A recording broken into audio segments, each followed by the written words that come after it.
वन्देऽहं श्रीगुरु श्रीयुतपदकमलं गुरुन् वैष्णवानं च श्रीरूपं साग्रजातं सगणरघुनाथैर्वीतं तं सजीवं स्वाद्वैतं परिजनसहितं कृष्णचैतन्यदेवं श्रीराधाकृष्णपादान् सगणललिता श्रीविशाखान्विता च नमो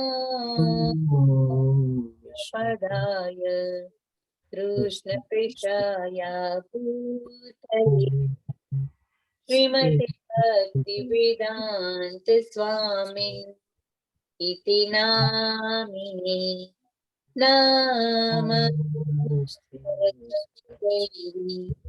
गौरवाणि निर्विशेष शून्यवादी पाश्चात्य देशतारिणी जय श्री कृष्ण चैतन्य प्रभु नित्यानंद श्री अद्वैत गदाधर श्रीवासादि गौरा भक्तवृंदा हरे कृष्णा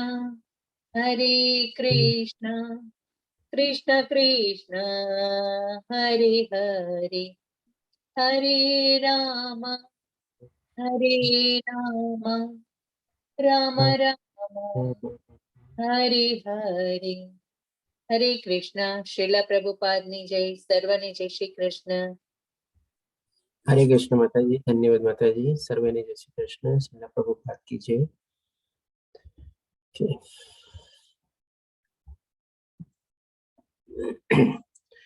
તો આજે આપણે શરૂ કરીએ શ્રીમદ ભગવદ ગીતાનો છેલ્લો અધ્યાય, જેનું નામ છે 18મો અધ્યાય, મોક્ષ સંન્યાસ યોગ, ઉપસંહાર, સંન્યાસની સિદ્ધિ. હવે આ અધ્યાય અર્જુનના પ્રશ્ન દ્વારા નહીં, પણ અર્જુનના એક નિવેદન દ્વારા અથવા તો એક ઈચ્છા દ્વારા પ્રગટ થાય છે, શરૂ થાય છે. જેમાં પહેલા શ્લોકમાં અર્જુન કહે છે, અર્જુને કહ્યું, હે મહાભાવ, હું સંન્યાસ એટલે કે ત્યાગનો ઉદ્દેશ જાણવા ઈચ્છું છું. અને હે કેશિનુસૂદન, હે ઋષિકેશ, હું ત્યાગમય જીવન એટલે કે સંન્યાસ આશ્રમ વિશે પણ જાણવા ઈચ્છું છું. એટલે કે અર્જુન જાણે છે કે આ બે ચીજ અલગ અલગ છે.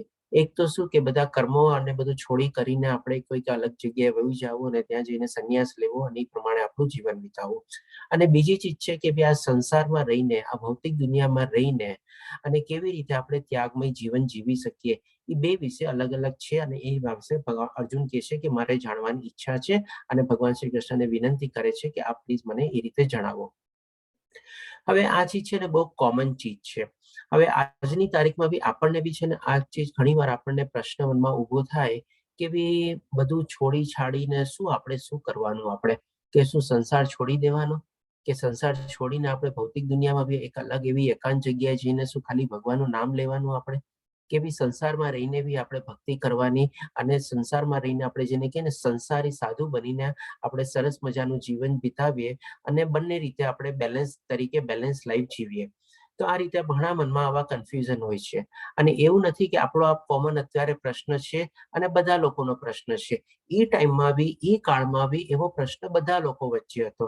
ઇવન અર્જુનને બી આ પ્રશ્ન થયો અને એ પ્રમાણે ઘણા બધા એવા મંતવ્યો બી એ પ્રમાણે હતા. તો ભગવાન શ્રી કૃષ્ણ આનો જવાબ આપતા પહેલા શું કહેશે, એ પ્રમાણે એ ટાઈમમાં એટલે કે એ કાળમાં જે બધા અલગ અલગ મંતવ્ય હતા એ પણ બતાવશે. પછી ભગવાન શ્રી કૃષ્ણ પોતાનો જવાબ બી આપશે અને પછી અંતમાં એ બી કહેશે કે આ મારો અંતિમ નિર્ણય છે. એવી રીતે ભગવાન શ્રી કૃષ્ણ આપણને સમજાવશે.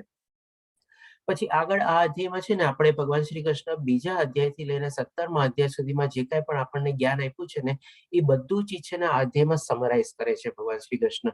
આમાં આપણને જ્ઞાન યોગ બી સમરાઇઝ કરે છે, ભક્તિ યોગ ઉપર બી સમરાઇઝ કરે છે અને સાથે સાથે આપણે કર્મયોગ, ભગવાન શ્રી કૃષ્ણ સૌથી પહેલા કર્મયોગથી શરૂઆત કરશે, પછી આસ્તે આસ્તે જ્ઞાન યોગ ઉપર જશે અને પછી લાસ્ટમાં જઈને ભક્તિ યોગ ઉપર આપણને આવશે. તો એક અને પછી લાસ્ટમાં જયારે ભક્તિ યોગ ઉપર આવશે ત્યારે ભગવાન રીતસરના આપણને છે ને વૈકુંઠ ધામ સુધી પહોંચાડશે પહોંચાડીને આપણને છોડશે કે ભાઈ જો આ રીતે આપણે વૈકુંઠ ધામ સુધી બી પહોંચી શકીએ. તો આપણે આ અધ્યાયમાં છે ને આખી એક જર્ની સરસ મજાની આપણે કરવાની છે ભગવાન શ્રી કૃષ્ણ અને અર્જુનની સાથે. એવી રીતે આપણે ફીલ કરવાનું છે, એવી રીતે મહેસૂસ કરવાનું છે કે ભાઈ આપણે પણ આપણી ભક્તિ માર્ગ ઉપર ચાલીને સરસ મજાનું આપણે વૈકુંઠ ધામ સુધી પહોંચી શકીએ.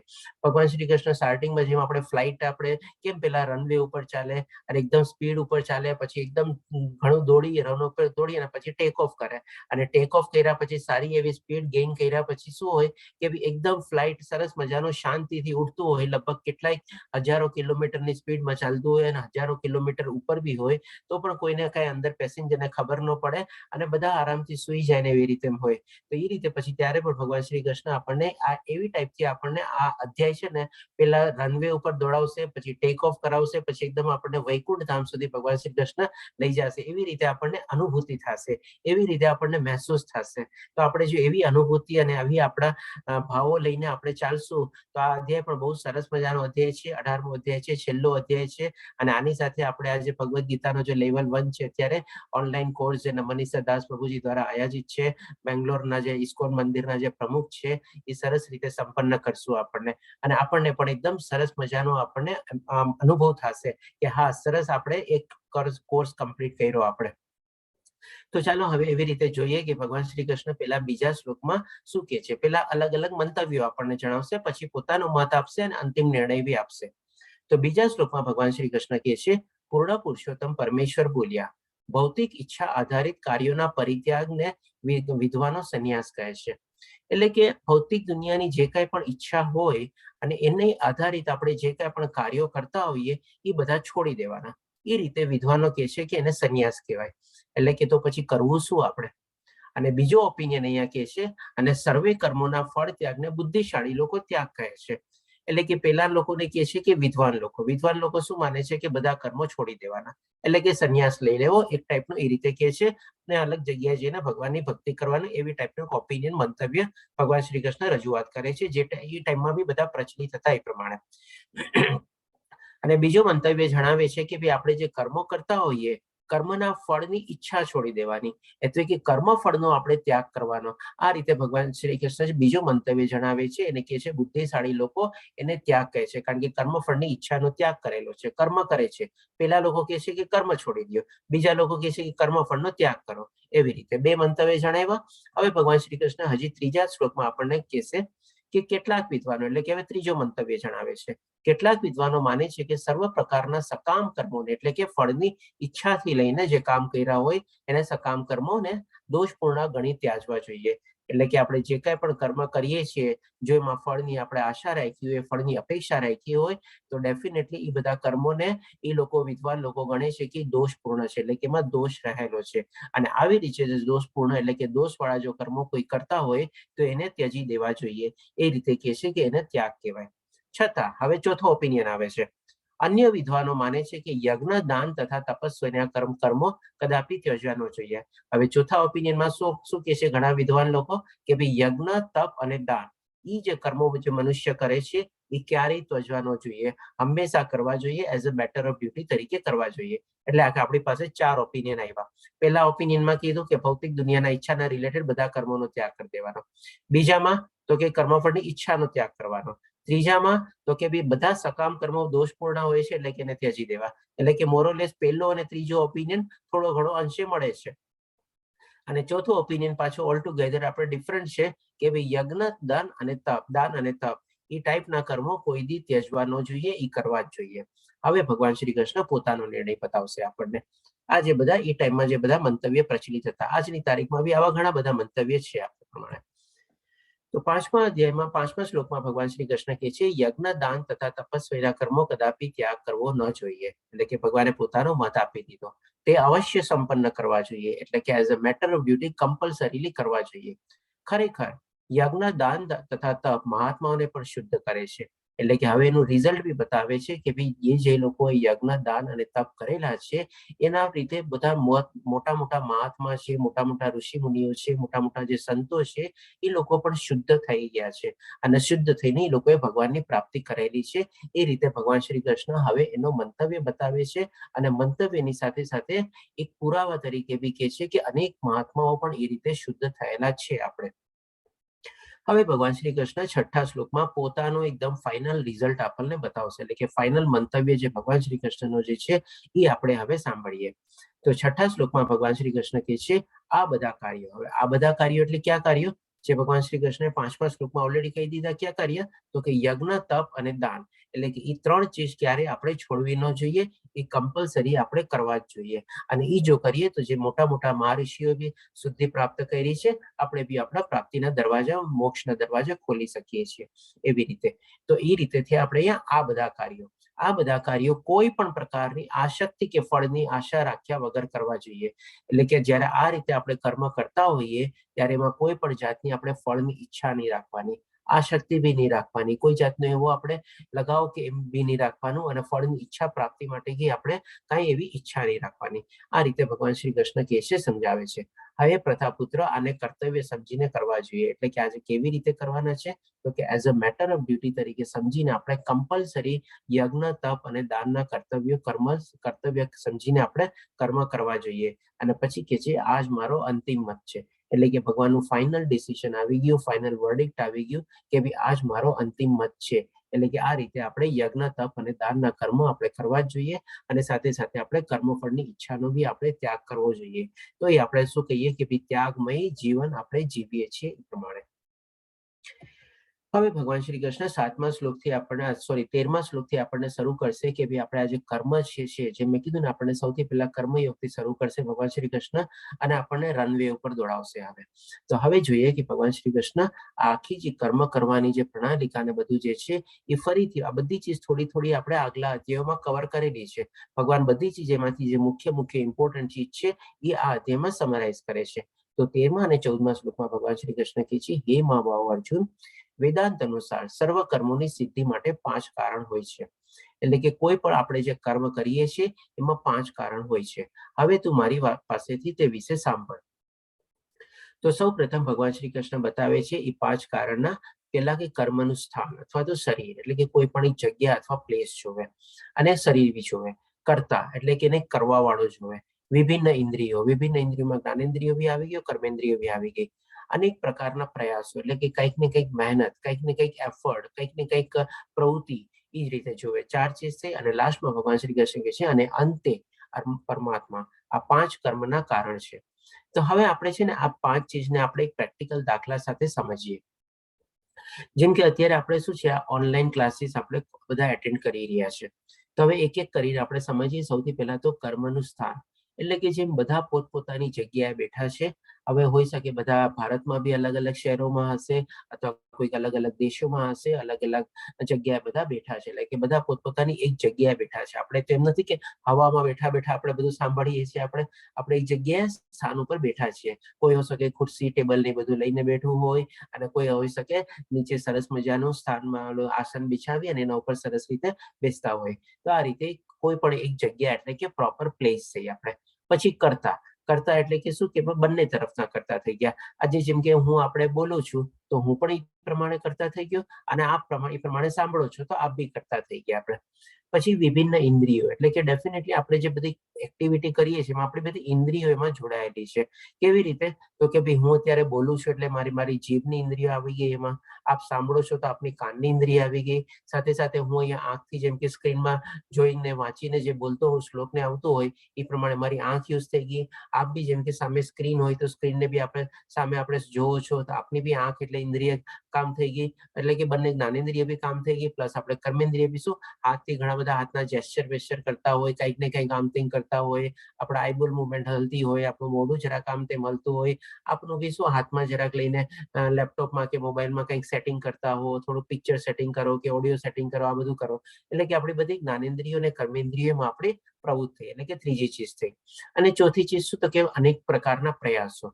આજે ડેફિનેટલી આપણે બધા બેસી તો ગયા, ખુરશી, ટેબલ, લેપટોપ, આ તે બધું લઈ લીધું, બધું સેટિંગ કરી લીધું, વાયર કનેક્ટ કરી લીધા, બધું થઈ ગયું. પણ હવે જો પ્રયાસ, એટલે કે હું બોલું નહીં તો કેવી રીતે થાય? મારે બોલવું પડે. મારે એક એનર્જી આપવી પડે, મારે કંઈક તાકાત લગાડવી પડે, મારે કોઈક એવી પ્રમાણે શક્તિ લગાડીને એ બધા એફર્ટ કરવા પડે, ત્યારે જઈને એ કમ્પ્લીટ થાય. એવી જ રીતે આપે પણ આપણે ધ્યાન લગાડી, મન લગાડી અને એ રીતે સાંભળવું પડે અને એ રીતે એમાં કન્સન્ટ્રેટ કરવું પડે, ફોકસ કરવું પડે. તો આ આપણા તરફથી બધા એફર્ટ થઈ ગયા, પ્રયાસ થઈ ગયા. અને લાસ્ટમાં જે છે ભગવાન શ્રી કૃષ્ણ કહે છે અને અંતે પરમાત્મા, એટલે કે આ બધી ચીજ બધું ચાલુ થઈ ગયું, પણ હવે જયારે જો ભગવાનની મરજી આમાં ન મળે તો કોઈ ચીજ આપણું કોઈ કામ પાર ન પડે. અંતે જયારે પરમાત્માની ઈચ્છા હોય છે, એમની મરજી હોય છે, એમની સહમતિ હોય છે, એની અનુમતિ હોય છે, ત્યારે જઈને આ બધા કામ આપણા પાર પડે છે. નહીં તો આપણે ગમે તેટલી મહેનત કરીએ કોઈ જાતનું કઈ પાર પડે જ નહીં. હવે આ જ દાખલો છે ને આપણે આજના સંદર્ભમાં જે અહીંયા ફોટોને આપેલો છે એના સંદર્ભમાં બી આપણે જોઈ લઈએ. માની લો એક બહુ મોટી આપણે જગ્યા છે અથવા જમીન છે, એટલે કે સ્થાન થઈ ગયું આપણે. હવે એમાં માની લો કોઈ મોટી ફેક્ટરી બનાવવાનું હોય, એમાં બધા કરતા જોવે, એટલે કે બધા લેબર જોવે, બધા અલગ અલગ કોન્ટ્રાક્ટર જોવે, એ બધા ફંડર જોવે, બધા સુપરવાઇઝર જોવે, બધા એ લોકો કરતા થઈ ગયા. હવે કરતા બી લોકો શું, બધાની પોતપોતાની વિભિન્ન ઇન્દ્રિયો કામ કરતા હોય. કોક મેપ બનાવે, નકશો બનાવે, કોક મહેનત મજૂરી કરે, કોક અલગ અલગ બીજું કામ કરે, કંઈક ને કંઈક પોતાની ઇન્દ્રિયોને બધીમાં લાગેલી હોય. અને ડેફિનેટલી બધા એ લોકો પ્રયાસ કરતા હોય, 8 કલાકની મજૂરી કરીને કામ કરતા હોય, સરસ રીતે આગળ વધારતા હોય, કંઈક ને કંઈક એફર્ટ અને મહેનત કરતા છો એ લોકો. હવે લાસ્ટમાં જેમાં આપણે બધા પિક્ચરમાં જોવો છો, અહીંયા જે પરમાત્મા જે છે, પરમાત્માનો પણ સાથે આપણે હોય. એટલે શું કરે, ઘણા લોકો, મોટા મોટા લોકો જયારે પ્રોજેક્ટ ને બધું શરૂ કરવા ને, સૌથી પહેલા છે ને ભગવાનને આહવાન કરીને સરસ મજાની પૂજા કરે, પૂજા કરીને ભગવાનની ભક્તિ કરે, સેવા કરે અને એમની અનુમતિ લે, એની પરમિશન લે, એમની સહમતિ લે, પછી આવી રીતે મોટા પ્રોજેક્ટ ને બધું સ્ટાર્ટ કરે. નહીં તો આપણે જોઈએ છીએ ઘણી વાર એવું શું થાય છે કે બધા બધું પ્રોજેક્ટ બધું શરૂ કરી દીધું અને ઘણું ખરું આગળ બી વધી ગયું, પછી કઈક એવો પ્રોબ્લેમ આવે કે પછી ત્યાં ને ત્યાં જ આખો પ્રોજેક્ટ અટકી જાય અને ઠપ થઈ જાય અને બંધ થઈ જાય, એ આગળ જ ન વધે. આપણે તો આજની તારીખમાં બી આપણે પ્રેક્ટિકલી આવા દાખલા જોઈએ છીએ, આપણી સામે આવે છે કે ગમે તેટલી આપણે મહેનત કરી લઈએ, પણ જ્યાં સુધી જેમાં પરમાત્માની આપણને સહમતિ અને અનુમતિ ન મળે તો આપણા એ કામ પાર પડતા નથી. આપણે એટલે કે બધું આપણું ગયું ભેંસ પાણીમાં, એવી રીતે આપણી બધી મહેનત એળાઈ ગઈ. જો એ રીતે ભગવાનની પરમિશન અને અનુમતિ મળે તો જ આપણું સરસ રીતે એ કામ આપણું આગળ વધે છે. ગમે તેટલા વિઘ્ન આવે ને તો બી એ વિઘ્નને ભગવાન શ્રી કૃષ્ણ જ બધું પાર પડાવે છે અને આપણા ગમે તેટલા વિઘ્ન હોવા છતાં બી સરસ રીતે આપણું પાર થઈ જાય છે.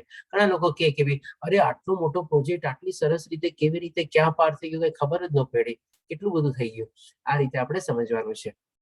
પણ બાકી જે લોકો નથી માનતા, નથી કરતા, એ લોકોની શું સ્થિતિ થાય છે, હવે આપણે આગલા શ્લોકમાં જોશું કે આપણે લોકો શું છે કે ભગવાન શ્રી કૃષ્ણ સૌથી પહેલા એ પ્રમાણે જે છે એની પરમિશન અને અનુમતિ મળે ત્યારે પાર પડે. પણ આપણે તો શું, આજની તારીખમાં કોઈ એવો પ્રોજેક્ટ હોય, આપણે પાર થઈ ગયો એ માની લે તો શું, આપણે પોતે સ્વામિત્વ ભાવ કેળવવા માંડીએ છીએ. એટલે કે ભગવાન શ્રી કૃષ્ણ આગલા શ્લોકમાં આપણને સમજાવશે, માટે જે મનુષ્ય આ 5 કરણનો વિચાર કર્યા વિના માત્ર પોતાને જ એકમાત્ર કરતા માને છે, એટલે કે છે ને કે ભાઈ આ તો મારા કારણે થયું, આ તો મેં કર્યું, હું નહોતો આમ થાત, હું નહોતો તો તેમ થાત, એવું બધું કાંઈ નથી. આપણે કોઈ આપણે કરતા ભાવ અથવા સ્વામિત્વ ભાવ અથવા માલિકી ભાવ છે ને કેળવવાનો આપણને કોઈ હક જ નથી. બધું એમની મરજીથી જ ચાલે છે અને એમના થકી જ બધું થાય છે. એ રીતે આપણે કરવાનું છે. એટલે કે આપણે કરતા થઈને બી આપણે અકર્તા બનવાનું છે. કોઈ ચીજનો આપણે શ્રેય લેવાનો કોઈ અધિકાર છે જ નહીં આપણને.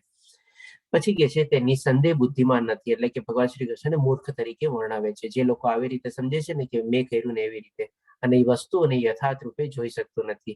કારણ કે આ બધી ચીજોને સારી રીતે જોવાનું જો હોય તો ડેફિનેટલી ભગવાન શ્રી કૃષ્ણ મારફત જ જોવે, કારણ કે ઈ સ્વામી છે અને ઈ જ માલિક છે અને એના થકી થાય છે તો જ આપણે યથાર્થ જોઈએ છીએ. નહીં તો જો આપણે એ પ્રમાણે કેળવી લઈએ તો આપણે સાચું જોતા નથી. આ રીતે ભગવાન શ્રી કૃષ્ણ 16મા શ્લોકમાં કહે છે. હવે 18મા શ્લોકમાં ભગવાન શ્રી કૃષ્ણ આપણને સમજાવશે કે આ બધા કામ જે આપણે કર્મ ને બધું કરીએ છીએ એ કેવી રીતે થાય છે અને એની પાછળનું પ્રેરક બળ શું છે અથવા એના બધા સંઘટક શું છે, એ બધું આપણને અહીંયા સમજાવશે. તો હવે જોઈએ 18મા શ્લોકમાં ભગવાન શ્રી કૃષ્ણ કહે છે કે જ્ઞાન, જ્ઞેય તથા જ્ઞાતા, 3 ચીજ કીધી આપણને. એ 3 ચીજ શું છે તો કે દરેક કર્મના, 3 કર્મના પ્રેરક બળ છે. એટલે કે કોઈ પણ કર્મ કરવા પાછળનો એક ડ્રાઇવિંગ ફોર્સ હોય છે ને, પ્રેરક બળ એટલે કે ડ્રાઇવિંગ ફોર્સ, એની પાછળનો ઉદ્દેશ, એની પાછળનું લક્ષ્ય, એની પાછળનો હેતુ, એની પાછળનો ઓબ્જેક્ટિવ, એની પાછળનો ગોલ, એ શું છે, એ આપણે શું તો કે ભાઈ જ્ઞાન, જ્ઞેય અને જ્ઞાતા એ છે. હવે જયારે આપણે બીજી ચીજ પહેલા લઈ લઈએ, પછી આપણે દાખલા તરીકે આપણે સમજશું. એટલે કે આ પ્રેરક બળ છે જ્ઞાન, જ્ઞેય અને જ્ઞાતા.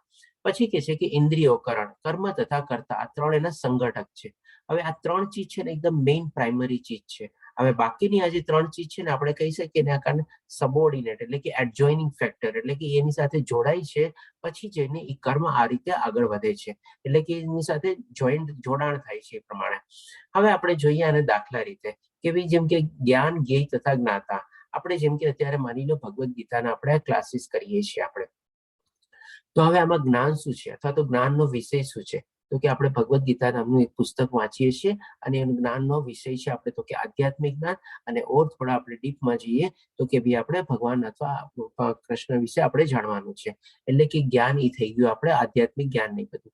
હવે જ્ઞેય એટલે કે શું કે જ્ઞાનનું લક્ષ્ય શું? જ્ઞાનનું લક્ષ્ય એટલે કે શું? એટલે કે આપણે શું કામે અત્યારે ભગવદ્ ગીતાનો પાઠ કરીએ છીએ, ભગવદ્ ગીતાના ક્લાસ કરીએ છીએ, એના બારામાં જ્ઞાન મેળવીએ છીએ, તો કે આપણને ખબર પડે કે આપણે કોનું આપણે ઉદ્ભવ સ્થાન આપણું ક્યાંથી છે, આપણું લક્ષ્ય શું છે જીવનનું, અથવા તો ભગવાન શ્રી કૃષ્ણ જેમણે આ બધી સૃષ્ટિને બધું બનાવ્યું એ કોણ છે, એટલે કે ભગવાનને જાણવું એ આપણો ધ્યેય છે. આપણે પોતે ક્યાંથી આવેલા છે એ જાણવું બી આપણો ધ્યેય છે. આપણે પાછા ક્યાં જવું, આપણા જીવનનું લક્ષ્ય શું છે એ બી બધું આપણો ધ્યેય થઈ ગયો. એટલે કે આખું જે આધ્યાત્મિક જ્ઞાન મેળવવાનું ધ્યેય શું થયો? તો કે ભાઈ આપણો ઉદ્ભવ સ્થાન કોણ છે જેને આપણે જાણવું, એને આપણે ઓળખવું, એના બારામાં જ્ઞાન મેળવવું અને ફરીથી પાછા આપણા જીવનનું લક્ષ્ય શું છે તો કે એની પ્રાપ્તિ કરવી, આપણે થઈ ગયું ધ્યેય. હવે આ જ્ઞાતા એટલે કોણ? તો કે ભાઈ આપણે આ ભૌતિક દુનિયામાં દેહધારી રૂપી એટલે કે જે જીવાત્મા આપણા દેહમાં છે એ આપણે જ્ઞાતા થઈ ગયા. આપણે આજે શરીર જે આપણે છે એ રીતે આપણે જ્ઞાતા લઈ શકીએ. એટલે કે આ ત્રણ ચીજ આ રીતે થઈ. હવે એને સંઘટક એટલે કે આ ત્રણ પ્રાઇમરી ચીજ થઈ ગઈ આપણે. હવે ઇન્દ્રિયોના એટલે કે અલગ અલગ શું છે, કેવી રીતે આપણે કરીએ? તો કે ભાઈ ઇન્દ્રિયો એટલે કર્ણ, એટલે કે આપણે ડેફિનેટલી હાથમાં પુસ્તક લઈએ, પુસ્તકને વાંચીએ અથવા તો ઓનલાઈન કોર્સ કરીએ, એને સાંભળીએ, એને જોઈએ, એમાં બધા આપણા ઇન્દ્રિયોને બધું યુઝ થયું. કર્મ એટલે કે કંઈક ને કંઈક ડેફિનેટલી આપણે એફર્ટ આપ્યા, આપણે સાંભળ્યું સરસ રીતે, આપણે બોલ્યા એટલે આપણે સંભળાણું, બાકી બધું જે કાંઈ સુખ સગવડ સામાન બધું જે જોતું હોય કરવા માટે, ક્લાસીસ કરવા માટે, એ બી બધું કર્યું, બધું આપણું કર્મમાં આવી ગયું આપણે. અને કરતા એટલે કે આપણે સરસ રીતે એક જગ્યાએ બેઠા અને સાંભળ્યું, એ આપણે કરતા થઈ ગયા. અને હું આપણે બોલું તો હું પણ કરતા થઈ ગયો. એટલે કે આ રીતે આપણે એના સંઘટક છે. અને આપણે આ મેઇન છે ને, એટલે કે આપણે કહી શકીએ આને કે આ જે ત્રણ સંઘટક છે ને એ આપણે પડદાની આગળ આપણને દેખાય છે, પણ પડદાની પાછળ શું હોય છે, ઘણા લોકો ઇમ્પોર્ટન્ટ રોલ ભજવતા હોય, એ પડદાની પાછળ આપણે આ રીતે લઈ શકીએ કે જ્ઞાન, જ્ઞેય અને જ્ઞાતા. કારણ કે આપણે મેઇન અત્યારે શું છે, ભગવદ્ ગીતાનો ક્લાસ કરીએ છીએ, જ્ઞાન મેળવવાની કોશિશ કરીએ છીએ.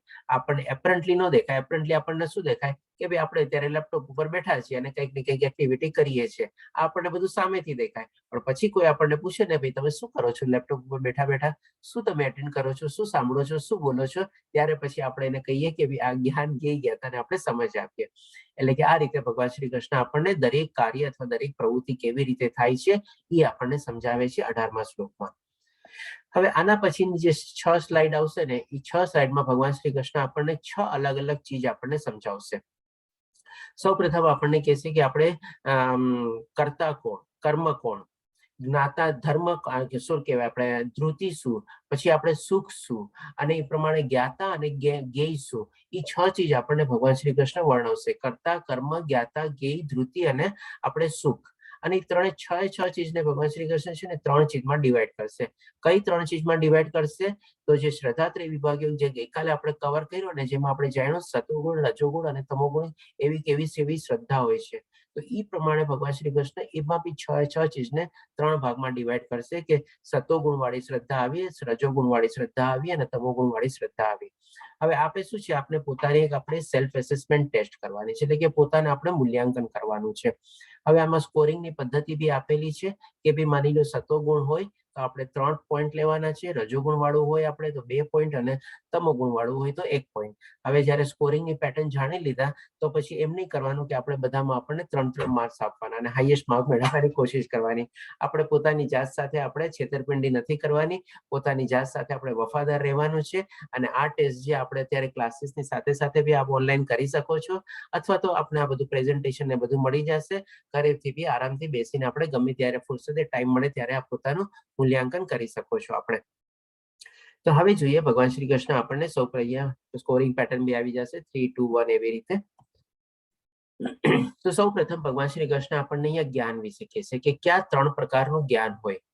તો 20મા શ્લોકમાં ભગવાન શ્રી કૃષ્ણ કહે છે કે જે જ્ઞાનથી અસંખ્ય રૂપોમાં વિભક્ત થયેલા સર્વ જીવોમાં એક જ અવિભક્ત આધ્યાત્મિક પ્રકૃતિ જોવામાં આવે છે તે જ્ઞાનને સાત્વિક જાણવો. એટલે કે શું છે, આપણે બધા જીવોમાં આપણે એક જ આત્માના દર્શન કરવા, જો એવી રીતે આપણે જોતા હોઈએ તો એ આપણું સાત્વિક જ્ઞાન થયું. કારણ કે આપણે આઉટસાઇડ એટલે કે શરીરને નથી જોવાનું, એ ગમે તે શરીર હોય, મનુષ્યનું શરીર હોય, પ્રાણીનું શરીર હોય કે પક્ષીનું શરીર હોય, આપણે શરીરને નથી જોવાનું, પણ એની અંદર રહેલો આપણે આત્માને જોવાનો છે.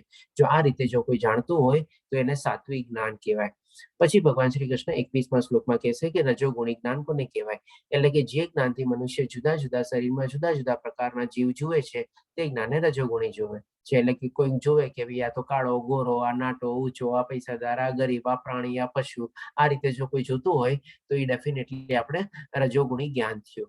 આ રીતે ભગવાન શ્રી કૃષ્ણ એ જ્ઞાનને વર્ણવે છે. પછી 22મા શ્લોકમાં કહે છે અને તે જ્ઞાન તામસી કહેવાય છે કે જેનાથી મનુષ્ય અતિ તુચ્છ એવા કોઈ એક પ્રકારના કાર્યને સર્વે સર્વા માનીને તથા સત્યને જાણ્યા વિના તેમાં જ આસક્ત રહે છે. એટલે કે માની લો કોઈક એવી માણસોએ એક્ટિવિટી ગોતી લીધી હોય અને એને કાંઈ દુનિયાથી મતલબ ન હોય અને બસ પોતાનું જ પ્રમાણે કામ કરતો હોય અને એ એક્ટિવિટી પાછી એવી કોઈ નેગેટિવ એક્ટિવિટી હોય અને આ બધું આત્મજ્ઞાનની બધું તો એને કંઈ ખબર જ ન હોય. એટલે કે એક આત્મા જોવાની કે અલગ આત્મા જોવાની પણ એને કાંઈ મતલબ ન હોય. પોતાના પ્રમાણે કોઈક એવી નેગેટિવ પ્રવૃત્તિમાં ઇન્વોલ્વ હોય અને એ જ રીતે પ્રમાણે આગળ વધતો હોય. તો આ રીતે આપણે ભગવાન શ્રી કૃષ્ણ એને તમોગુણી જ્ઞાન કહે છે. એટલે કે આપણે કહી શકીએ કે આ ટાઈપનું અસુરી જ્ઞાન તરીકે. હવે આ જ્ઞાન આપણે નામ આપીએ છીએ કે અસુરી જ્ઞાન, પણ એકચ્યુઅલી ટાઈપનું એમાં કોઈ જ્ઞાન હોતું જ નથી. હવે આપણે જેમ 6 સ્લાઇડ આવશે ને એમાં જે મોસ્ટલી આ તમોગુણી વાળું જે છે ને એને આપણે થોડીક ઓછી પ્રેફરન્સ આપશું, કારણ કે આપણે બધા અત્યારે આધ્યાત્મિક જર્ની ઉપર આગળ વધી રહ્યા છીએ અને આપણે વધારે ને વધારે જ્ઞાન મેળવવાની કોશિશ કરી રહ્યા છીએ અને થોડા ઘણા આપણે હોઈ શકે ભક્તિ માર્ગ ઉપર પણ એમાં પ્રવૃત્ત થતા હોઈએ. તો વધારે આપણો પ્રોબ્લેમ અત્યારે આ સત્વગુણ અને રજોગુણ વચ્ચે હોય છે અને તમોગુણી આપણા બધામાં ગુણો બહુ ઓછા હોય છે. અથવા તો એ રીતે આપણે માનીને ચાલીએ કે ભાઈ આપણે બધે ત્યાં સુધી આપણે આને નાબૂદ કરેલા છે તો આપણે એને હટાવવામાં આપણે સફળ થયેલા છીએ. તમોગુણી આપણે અત્યારે જીવન બહુ ઓછું જીવતા હોઈએ એ રીતે આપણે. હવે ભગવાન શ્રી કૃષ્ણ આપણને કહેશે તો આ રીતે બી આપણે 3, 2, 1 સ્કોર આવી ગયા છે. આપ પોતાના પ્રમાણે સ્કોર આપી શકો છો અને એક હજી છે કે આપ પોઈન્ટમાં બી સ્કોર આપી શકો છો અથવા તો ક્વાર્ટર, હાફ, 3/4 એવી ટીપી આપી શકો છો, જેમ કે 2.5 અથવા 2.5 કે 2.25 એવી તેમ કોઈ બી તમારે. પછી આવે છે ભગવાન શ્રી કૃષ્ણ કર્મ ઉપર. એટલે કે એમાં કર્મ પણ આપણને ભગવાન શ્રી કૃષ્ણ 3 રીતે કહેશે: સાત્વિક કર્મ, રજોગુણ અને તમોગુણ. જે કર્મ નિયત થયેલું છે અને જે આસક્તિ, રાગ કે દ્વેષથી રહિત અને ફળની ઈચ્છા રાખ્યા વગર કરવામાં આવે છે તે સાત્વિક કહેવાય છે. હવે ડેફિનેટલી આપણે કર્મફળની ઈચ્છા બી ત્યાગ કરવાનો છે અને સાથે સાથે આપણે કોઈ પણ કામમાં આપણે સરસ રીતે પ્રવૃત્ત થઈને આપણે રાગ દ્વેષ વગર આપણે કામ કરવાનું છે અને સાથે સાથે ભગવાન શ્રી કૃષ્ણ કહે છે કે કોઈ પણ આસક્તિ થયા વગર આપણે કામ કરવાનું હોય. જો એ રીતે કરીએ આપણે ત્યારે એ સાત્વિક રીતે અથવા સરસ રીતે આપણે કામ પાર પાડ્યું કહેવાય. પછી ભગવાન શ્રી કૃષ્ણ રજોગુણી વાળું બી કર્મ કહે છે કે પરંતુ જે કાર્ય પોતાની ઈચ્છાની તૃપ્તિ માટે અથવા તો ઇન્દ્રિયની તૃપ્તિ માટે મહાન પ્રયાસથી, એટલે કે બહુ બળજબરીથી ને એવી રીતે કરતા હોઈએ કે અને મિથ્યા અહંકાર કે ભાઈ આ મેં કર્યું, આ મારા કારણે થયું, આવી રીતે થયું, આવા ભાવથી કરાય છે ત્યારે તે રજોગુણી કહેવાય છે. આ રીતે ભગવાન એને વર્ણવે છે. પછી કર્મ એટલે તમોગુણી કર્મને વર્ણવે છે ભગવાન શ્રી કૃષ્ણ જે કર્મ મોહવશ શાસ્ત્રોક્ત આદેશોની અવગણના કરીને ભાવિ બંધનની પરવા કર્યા વગર અને અથવા હિંસા કે બીજાને સુખ આપવા માટે કરવામાં આવે છે તે તામસી કહેવાય છે. આમાં આપણે તામસી તપ બી આવી જાય છે, જે આપણે ગયા અધ્યાયમાં જોયું આપણે, અને તામસી યજ્ઞ બી આવી જાય છે અને સાથે સાથે અહીંયા તામસી કર્મ બી ભગવાન શ્રી કૃષ્ણે વર્ણવી દીધો આપણને. તો આવી રીતે જે કરતા હોય બધા એને તામસી કર્મ ભગવાન શ્રી કૃષ્ણ કહે છે. આમાં જો કોઈને કઈ પ્રશ્ન હોય તો આપણે છેલ્લે લઈ લેશું, અધરવાઇઝ 6 સ્લાઇડ જસ્ટ ખાલી ગો થ્રુ કરી જાઉં છું, કારણ કે આપણે પોતાના મૂલ્યાંકન કરવા માટે છે આપણે, કારણ કે આ બધી ચીજ ભગવાન શ્રી કૃષ્ણ ઓલરેડી આપણને આગલા બધા અધ્યાયોમાં સમજાવી દીધેલી છે. હવે ભગવાન શ્રી કૃષ્ણ કર્તા ઉપર આવે છે. તો 26મા શ્લોકમાં કહે છે કે જે મનુષ્ય ભૌતિક ગુણોના સંસર્ગથી રહિત, એટલે કે ત્રિગુણી માયા જે છે એના જે 3 ગુણો જે છે એના સંસર્ગથી, એટલે કે એના કોન્ટેક્ટથી રહિત, એટલે કે ગુણાતીત થઈને અહંકાર વગર ધૈર્ય તથા ઉત્સાહપૂર્વક પોતાના કર્મ કરે છે અને સફળતા કે નિષ્ફળતામાં અવિચલિત રહે છે તે સાત્વિક કહેવાય છે. આ રીતે જો કોઈ કર્મ કરતો હોય તો એને રીતે ભગવાન શ્રી કૃષ્ણ કહે છે કે સાત્વિક કરતા છે. હવે આમાં બે ચીજ થોડીક આપણે સમજવાની છે.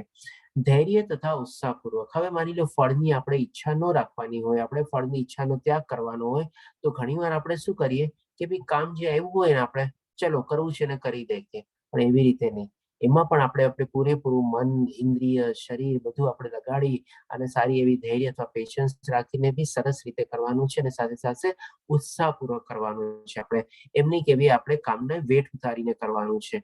તો આ રીતે, કારણ કે શું ઘણા લોકો વિચારે કે મને ફળ શું મળવાનું છે, મને તો કઈ મળવાનું નથી ને, લાવ ને જેમ હોય એમ તેમ કરી નાખવી રીતે. તો નહીં, એવી રીતે નહીં. તો એ સાત્વિક કર્મ નો કહેવાય. હોઈ શકે એ રાશિ કર્મમાં આવી જાય આપણે.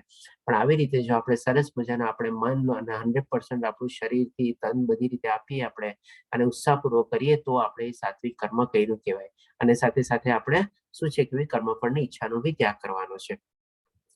પછી જે કરતા તથા કર્મફળમાં આસક્તિ રાખીને ફળો ભોગવવાની ઈચ્છા રાખે છે તથા લોભી, હંમેશા ઈર્ષ્યા કરનાર, અપવિત્ર તથા સુખ દુઃખથી વિચલિત થનારો હોય છે, તે રાશિ અર્થાત રજોગુણી કહેવાય છે. એટલે કે ડેફિનેટલી કંઈક ને કંઈક એવી ઈચ્છા અથવા ફળ મેળવવાની પ્રાપ્તિથી આપણે કર્મ કરીએ, ફળ મળે આપણા ઈચ્છા પ્રમાણે તો ઠીક છે, ન મળે તો બરાબર, પાછું કંઈક ને કંઈક આપણે ઈર્ષ્યા અને દોષ આપીએ અને આવું બધું જો કંઈક કરીએ અને સુખ દુઃખ થાય આપણને, તો એને કંઈક ભગવાન શ્રી કૃષ્ણ કહે છે આ રજોગુણી કરતા છે. અને લાસ્ટમાં જે કરતા હંમેશા શાસ્ત્રોના આદેશોની વિરુદ્ધ કાર્ય કરે છે, જે ભૌતિકવાદી, જિદ્દી, કપટી તથા અન્ય લોકોનું અપમાન કરવામાં કાબિલ હોય છે, અને જે સદા આળસુ, ખિન્ન તથા કામ કરવામાં ના ઢીલ કરનાર હોય છે, તે તમોગુણી કહેવાય છે. હવે આમાં પણ એક આપણે ચીજ સરસ લેવાની છે. આપણે શું છે કે ભાઈ ખિન્ન, આળસુ, ખિન્ન અને કામ કરવામાં નાહક ઢીલ. એટલે કે જેને કહીએ ને કે ઘણા લોકો એવા માણસો હોય છે, આપણને આળસુ માણસો જે જોવા મળે.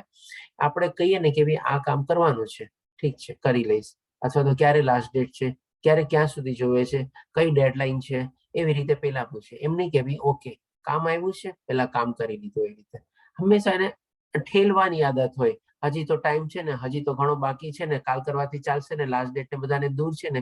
એટલે કે એક ટાઈપની આળસ અને ઢીલ છોડવાની કામમાં, અને ઘણી વાર એનાથી બહુ મોટું નુકસાન બી થાય આપણે. એટલે કે રીતે ભગવાન શ્રી કૃષ્ણને તમોગુણી ટાઈપનો કરતા કહે છે. હવે ભગવાન શ્રી કૃષ્ણ આપણને કહે છે બુદ્ધિ વિશે. તો હે પાર્થ, જે સમજણ દ્વારા મનુષ્ય જાણી શકે છે કે શું કરવા યોગ્ય છે અને શું કરવા યોગ્ય નથી, શેનો ભય રાખવો જોઈએ અને શેનાથી ભય પામવું ન જોઈએ, શું બંધન કરતા છે અને શું મુક્તિ આપનાર છે, તે બુદ્ધિ સતોગુણી છે. હવે આના સંદર્ભમાં આપણે એકવાર ખાલી આની ઓપોઝિટ આપણે જોઈ લઈએ. જેમ આપણે દૈવાસુર વિભાગમાં જોઈએ તો એક શ્લોકમાં હતું, જેમાં ચોથા શ્લોકમાં ભગવાન શ્રી કૃષ્ણ, પહેલા 3 શ્લોકમાં ભગવાન શ્રી કૃષ્ણ દૈવી ગુણો વર્ણવે છે. પછી ચોથા શ્લોકમાં જ્યારે અસુરી ગુણો વર્ણવે છે, ત્યારે સૌથી પહેલા શ્લોકમાં એ જ મેન્શન કરે છે ચોથા શ્લોકમાં, કે જે લોકો આવા અસુરો હોય છે ને, એ લોકોને શું કરવું શું ન કરવું કાંઈ ખબર હોતી નથી, અને એવી જ રીતે પોતાના મને પોતામાં ચાલ્યા કરે છે. તો હવે ડેફિનેટલી આવી જેને બુદ્ધિ આવી ગઈ હોય કે ભાઈ મારે શું કરવું જોઈએ, શું ન કરવું જોઈએ, શું કર્મ મારે બંધન કરતા છે અને કયા આધ્યાત્મિક કર્મ મને મુક્તિ કરતા છે, અથવા તો કેવી રીતે મારે કર્મ કરવા જોઈએ, મારે શેનો ભય રાખવો જોઈએ, શેનાથી મારે ડર ન રાખવો જોઈએ, એ બધી ચીજ જયારે સમજાઈ જાય, બધું એવું શાણપણ આવી જાય, ત્યારે ભગવાન શ્રી કૃષ્ણને કહે છે કે એ બુદ્ધિ સતોગુણી બુદ્ધિ છે. પછી કહે છે કે હે પુત્ર, જે બુદ્ધિ ધર્મ તથા અધર્મ કરવા યોગ્ય તથા કરવા યોગ્ય, જે બુદ્ધિ ધર્મ તથા અધર્મ કરવા યોગ્ય તથા કરવા માટે અયોગ્ય કર્મનો, એટલે કે જે કર્મ કરવાના છે અને જે કર્મ નથી કરવાના, અથવા તો જે કર્મ કરવા યોગ્ય છે અથવા તો જે કર્મ કરવા અયોગ્ય છે, એ ચીજનો ભેદ કરતો હોય, ડિફરન્સ જાણી શકતો નથી. એટલે કે એને ડિફરન્સ એ રીતે પ્રોપર ખબર નથી. અહીંયા તો શું છે, એને બધી ચીજની ખબર પડી જાય છે, પણ અહીંયા શું છે, ટ્રાય કરે છે, કોશિશ કરે છે. આમાં થોડું ઘણું બહુ થિન લાઈન ડિફરન્સ છે, એ આપણે સમજવાની જરૂર છે. અહીંયા એને ડેફિનેટલી પૂરેપૂરું સતોગુણ વાળી બુદ્ધિમાં એને ખબર પડી ગઈ છે, આ કરવું ન કરવું, આના ચીજથી ડરવું, આ ચીજથી ન ડરવું, આ મારા મુક્તિ કરતા કરવા, આ મારા બંધન કરતા કરવા, બધી ચીજમાં એને ક્લિયરલી ડિફરન્શિએટ કરેલું છે એને.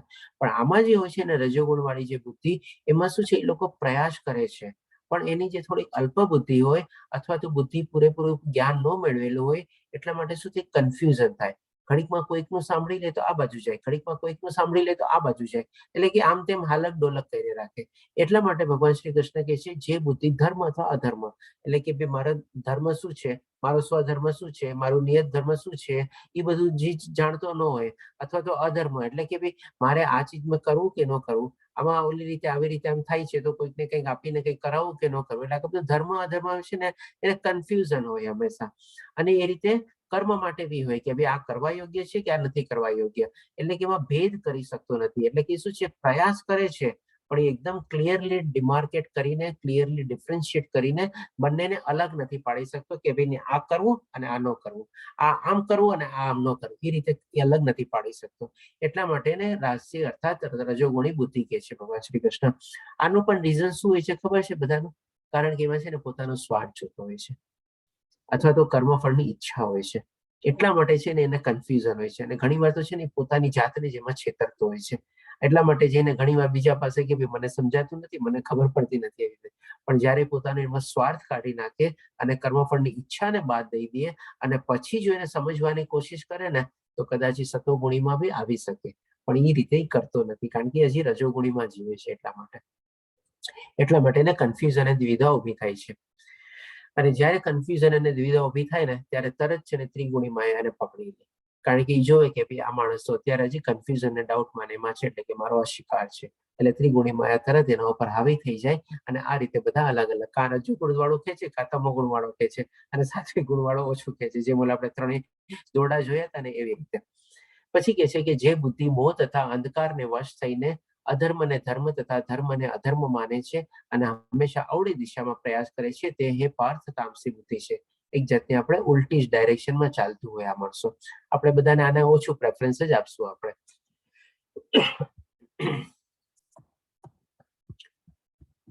એક સેકન્ડ.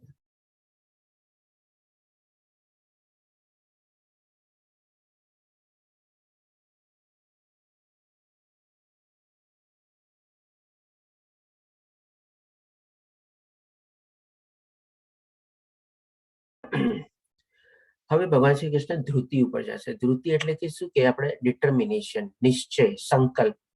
તો એમાં માટે પણ ભગવાન શ્રી કૃષ્ણ કહે છે હે પ્રતાપુત્ર જે અતૂટ એટલે કે કમ વોટ મે, ગમે તે સંજોગો અથવા પરિસ્થિતિ આવે, જેને યોગાભ્યાસ દ્વારા અચલ રહીને ધારણ કરેલ છે અને એ રીતે જે મન, પ્રાણ તથા ઇન્દ્રિયોના કાર્યોને નિયંત્રણમાં રાખે છે તે ધૃતિ સાત્વિક છે.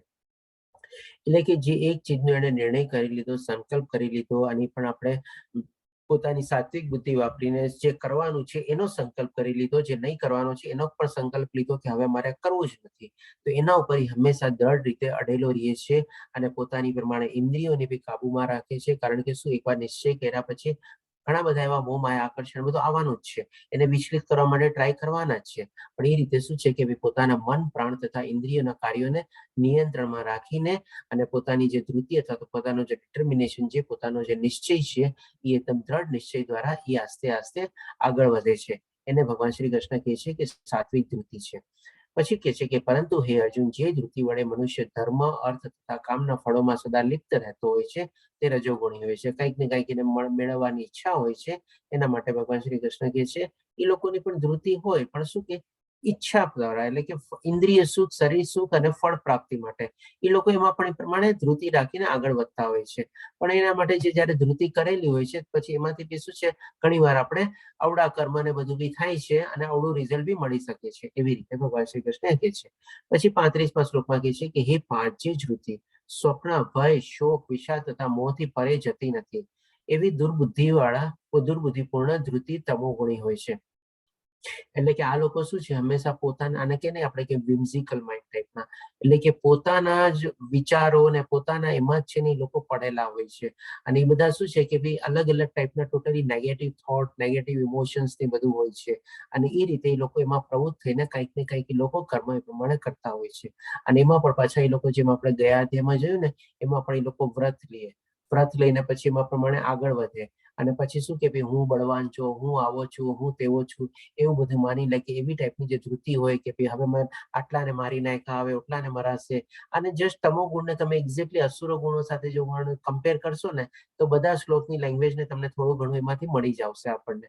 એ રીતે ભગવાન શ્રી કૃષ્ણ અહીંયા 35મા શ્લોકમાં કહે છે કે આવી ટાઈપની તમો ગુણ વાળી ધૃતિ હોય છે એ લોકોની. હવે ભગવાન શ્રી કૃષ્ણ લાસ્ટમાં આપણે સુખ ઉપર જશે. તો સુખ પણ આપણે 3 ભાગમાં ડિવાઈડ કરેલું છે. જે શરૂઆતમાં ઝેર જેવું લાગે છે પરંતુ અંતે અમૃત સમાન હોય છે તથા મનુષ્યમાં આત્મ સાક્ષાત્કાર જાગૃત કરે છે તે સાત્વિક સુખ કહેવાય છે. હવે આના સંદર્ભમાં બી આપણે એક એક્ઝામ્પલ લઈએ. જેમ કે માની લો આપણે બધા અત્યારે સરસ મજાનો ભગવદ્ ગીતાનો 18 દિવસનો અત્યારે ઓનલાઈન કોર્સ સંપન્ન કરવા જઈ રહ્યા છીએ અને સવારે વહેલા ઉઠીને આપણે આ બધા કોર્સમાં જોડાવો છો. તો આપણને શું છે, શરૂઆતમાં થોડુંક આપણને કષ્ટદાયક લાગે, શરૂઆતમાં આપણને બહુ ડિફિકલ્ટ લાગે આપણને. પણ જ્યારે આપણે સરસ મજાનો કોર્સ કમ્પ્લીટ કરીએ, બધું જ્ઞાનને આપણે પ્રાપ્ત કરશું, ત્યાર પછી આપણને એટલી સરસ શાંતિ મળે ને એટલું સરસ આપણને સુખ જેવું લાગે ને કે હા, એક ચીજ મેં મારા લાઈફમાં કંઈક એવું મહત્વની જે ચીજ હતી ને, જે મેં ઘણા વખતથી ટાળી હતી ને, એ કરી. અને આપણને આત્માને છે ને બહુ સરસ મજાની સુખ અને શાંતિ અને આનંદ મહેસૂસ થાય આપણને. અને એના સંદર્ભમાં બી હજી જેમ કે આપણે સવારના પોરમાં અડધી કલાક, પોણી કલાક, 1 કલાક જેમ કે આપણે શ્લોકા પઠન માટે બધા જોડાય છે. દીપ્તિ માતાજી, જયશ્રી માતાજી બધા શ્લોકા પઠન લે છે.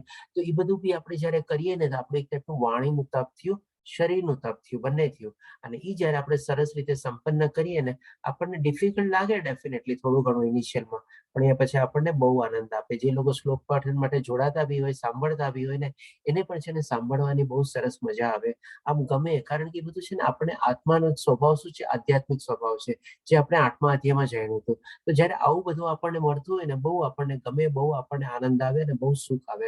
એના માટે થોડું ઘણું આપણે તકલીફ ભોગવવી પડે. જેમ આપણે ઓલું બી જોયું ને આપણે કે સ્ટાર્ટિંગમાં આપણે જીભને ચટાકેદાર લાગે, પણ એ આપણને દુઃખ આપે. પણ એ જ રીતે જો સાત્વિક ફૂડ હોય શકે, આપણને જીભને સ્ટાર્ટિંગમાં ચટાકો ન, આપણને સ્વાદ ન મળે, પણ આપણું આયુષ્યવર્ધક, બળવર્ધક, સાથે આપણી ઇમ્યુનિટી બી વધારે, આ રીતે આપણને અને આપણા હૃદયને બી ગમે એવું હોય છે. તો આ બધી ચીજ બી આપણને જે ચીજ સાત્વિક ચીજ હોય ને, હંમેશા આપણને ઇનિશિયલી આપણને થોડી ઘણી ડિફિકલ્ટ લાગે, પ્રોબ્લેમેટિક લાગે, અથવા તો આપણને ઝેર જેવું બી લાગે ઘણી વાર. પણ એ રીતે લાસ્ટમાં આપણને બહુ સરસ મજાનું સુખ શાંતિને આપણને મળે. પછી એ જ રીતે સુખને ભગવાન શ્રી કૃષ્ણ કહે છે, જે સુખ ઇન્દ્રિય દ્વારા તેમના વિષયોના સંસર્ગથી પ્રાપ્ત થાય છે અને જે શરૂઆતમાં અમૃત જેવું લાગે છે, પણ અંતે ઝેર હોય છે, તે રજોગુણ હોય છે. આપણે કંઈક ને કંઈક ઈચ્છા માટે આપણે કંઈક ને કંઈક બધી વસ્તુઓને મળી લીધી, માણસોને મળી લીધા, જગ્યા વયા ગયા, થોડું ઘણું આપણને ત્યારે ગમ્યું આપણને, અને સુખ અને શાંતિ જેવું લાગ્યું. પણ પછી પાછળથી છે ને એ જ ચીજ આપણા દુઃખનું કારણ બની જાય છે. અથવા તો આગળના કાળમાં જઈને પાછી બીજી ઈચ્છા પ્રાપ્ત થાય છે. હવે ઓલું આપણને આઉટડેટેડ નહીં લાગે છે, એટલે કે બધું ટેમ્પરરી છે, પરમાનન્ટ સુખ નથી. ત્યારે આપણને જે સાત્વિક સુખ હોય છે ને, પરમાનન્ટ સુખ હોય છે, અને આપણને છે ને મુક્તિદાયક આપણને સુખ પ્રાપ્ત થઈ શકે છે. આપણે સાત્વિક ગુણોમાં આપણને જે સુખ પ્રાપ્ત થાય તો આપણે પછી લાસ્ટમાં ભગવાન શ્રી કૃષ્ણ તમોગુણ સુખને બી ક્લાસિફાય કરે છે અને કહે છે, અને જે સુખ આત્મ સાક્ષાત્કાર પ્રતિ અંધ છે, કારણ કે જ્ઞાન જ નથી તો અંધ જ હોય ને, જે શરૂઆતથી અંત સુધી ભ્રમણ જ છે, અને જે નિંદ્રા, આળસ તથા પ્રમાદમાંથી ઉત્પન્ન થાય છે, તે તામસી કહેવાય છે. એટલે કે એની કોઈ ગતિ હોતી જ નથી. અને સ્ટાર્ટિંગમાં એને કોઈ જ્ઞાન નથી હોતું, મધ્યકાળે કોઈ જ્ઞાન નથી, લાસ્ટમાં કોઈ જ્ઞાન નથી હોતું. અને આ રીતે એ હંમેશા એની લાઈફ એમાં ને એમાં જ કાઢી નાખે છે. તો આ રીતે ભગવાન શ્રી કૃષ્ણે 6 ચીજ વર્ણવી લીધી આપણી સામે: કર્તા, કર્મ, જ્ઞાન, જ્ઞેય, સુખ અને ધૃતિ. હવે જો આપણે સ્કોર જોઈ લઈએ, જો આપણો 18 ની નજીક હોય તો very good, Haribol, excellent to all of you, congratulation. જેનો સ્કોર પ્રમાણે 18 ની નજીક આવ્યો હોય, અને જો 6 ની નજીક હોય તો ડેફિનેટલી આપણે હજી થોડો ઘણો પ્રયાસ કરવાનો છે. હોઈ શકે આપણે અત્યારે તમો ગુણને જસ્ટ આપણે ક્રોસ કરીને રજોગુણમાં આપણે એન્ટર કરીએ છીએ, એ ટાઈપનું આપણે થયું. આપણે હજી પણ આપણે સાત્વિક ગુણ સુધી પહોંચ્યા નથી, તો એના તરફ આપણે આગળ વધવાનો પ્રયાસ કરવાનો છે. અને જેનો સ્કોર આપણે 12 ની નજીક હોય, અથવા 6 થી 12 ની વચ્ચે હોય, અથવા 12 ની 18 ની વચ્ચે હોય, તો એ થોડું ઘણું આપણે સતોગુણ અને રજોગુણની વચ્ચે આમ તેમ થયા રાખે છે, જે એને બેલેન્સ કરવાની ઘણી જરૂર છે આપણે, અને આસ્તે આસ્તે સતોગુણ તરફ વધવાની જરૂર છે આપણે. આ એક્સરસાઇઝ આપ આરામથી પછી બી કરી શકો છો. હવે આ ચીજ વર્ણવ્યા પછી ભગવાન શ્રી કૃષ્ણ હવે બીજી તરફ આવે છે, જેમાં ભગવાન શ્રી કૃષ્ણ અહીંયા આપણને 41મા શ્લોકમાં આપણા જે વર્ણના, એટલે કે 4 વર્ણ છે આપણામાં, અને 4 આશ્રમ છે. 4 વર્ણ ક્યાં છે? તો કે ભાઈ આપણે બ્રાહ્મણ, ક્ષત્રિય, વૈશ્ય અને શુદ્ર, એમ ટાઈપના આપણે 4 વર્ણ છે. અને 4 આપણે આશ્રમ, તો કે ભાઈ ગ્રહસ્થ, બ્રહ્મચર્ય, વનપ્રસ્થ અને સંન્યાસ. તો અહીંયા ભગવાન શ્રી કૃષ્ણ આપણને વર્ણ વ્યવસ્થા ઉપર સરસ રીતે આપણને જ્ઞાન આપશે, કે જે ભગવાન શ્રી કૃષ્ણ ત્રીજા અધ્યાયમાં એક શ્લોકમાં આપણને સમજાવ્યું હતું, જેમાં ખાલી ટચ એન્ડ ગો કરીને સંક્ષિપ્તમાં સમજાવ્યું હતું. અહીંયા ભગવાન શ્રી કૃષ્ણ શું છે, 4 વર્ણને આપણે એના ગુણો સાથે આપણને સમજાવશે, એની લાક્ષણિકતા સાથે સમજાવશે, અને એમાં કેવા એ પ્રમાણે ગુણો આપણે આવે છે એ બી આપણને સમજાવશે. તો સૌ પ્રથમ આપણે જોઈએ કે ભાઈ સત્વગુણમાં જોઈએ આપણે કે શાંતિ, પ્રિયતા, આત્મસંયમ, તપસ્યા, પવિત્રતા, સહિષ્ણુતા, એટલે કે થોડી ઘણી ટોલરન્સ પાવર, સત્યનિષ્ઠા, જ્ઞાન, વિજ્ઞાન તથા ધાર્મિકતા. જ્ઞાન અને વિજ્ઞાન એ રીતે માટે કે વિજ્ઞાન એટલે કે એને વિશેષ જ્ઞાન હોય છે. જ્ઞાન ને બધું આપણે કહી શકીએ કે થિયોરિટિકલ જ્ઞાન, અને વિશેષ જ્ઞાન એટલે કે એ રીતે આપણે લઈ શકીએ પ્રેક્ટિકલ જ્ઞાન. કારણ કે આ લોકો બધાને આપણે થોડો ઘણો આત્મ સાક્ષાત્કાર થઈ ગયો હોય એટલે કે લોકો વિશેષ રૂપી જ્ઞાન ધરાવે છે. અને લાસ્ટમાં ધાર્મિકતા, એટલે કે આ સર્વ સ્વાભાવિક ગુણો છે જેમના દ્વારા બ્રાહ્મણો કર્મ કરે છે. એટલે કે અહીંયા ભગવાન શ્રી કૃષ્ણ બ્રાહ્મણના 9 ગુણ બતાવે છે, અને આ 9 ગુણ ભગવાન શ્રી કૃષ્ણ કહે છે કે સ્વાભાવિક ગુણો છે, એટલે કે એના સ્વભાવ દ્વારા અર્જિત થયેલા છે. જેમ આપણે ગઈકાલના અધ્યાયમાં જોયું ને, એના સ્વભાવ દ્વારા, એટલે કે જીવો જે અર્જિત કરેલા ગુણો છે એ પ્રમાણે. આમાં ક્યાંય આપણે એમ નથી આવતું કે બધા બાય બર્થ છે.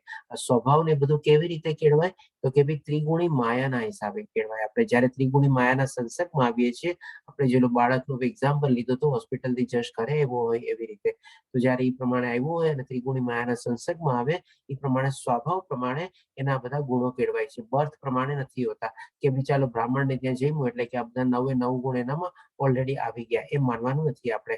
ગુણો બધા જે છે આપણે જન્મ દ્વારા નથી પરંતુ સ્વભાવ દ્વારા છે, અને એ આસ્તે આસ્તે કેળવાયેલા હોય છે આપણે. હવે પછી ભગવાન શ્રી કૃષ્ણ આપણને ક્ષત્રિયના ગુણો જણાવશે. વીરતા, શક્તિ, સંકલ્પતા, દક્ષતા, એટલે કે શું સ્ટેબિલિટી, ફર્મનેસ, એટલે કે એકદમ નિશ્ચયપૂર્વક જે કહેલું હોય એને અડીને રહેવું, એના ઉપર. યુદ્ધમાં ધૈર્ય, ઉદારતા તથા નેતૃત્વ, આ ક્ષત્રિયોના સ્વાભાવિક ગુણો છે.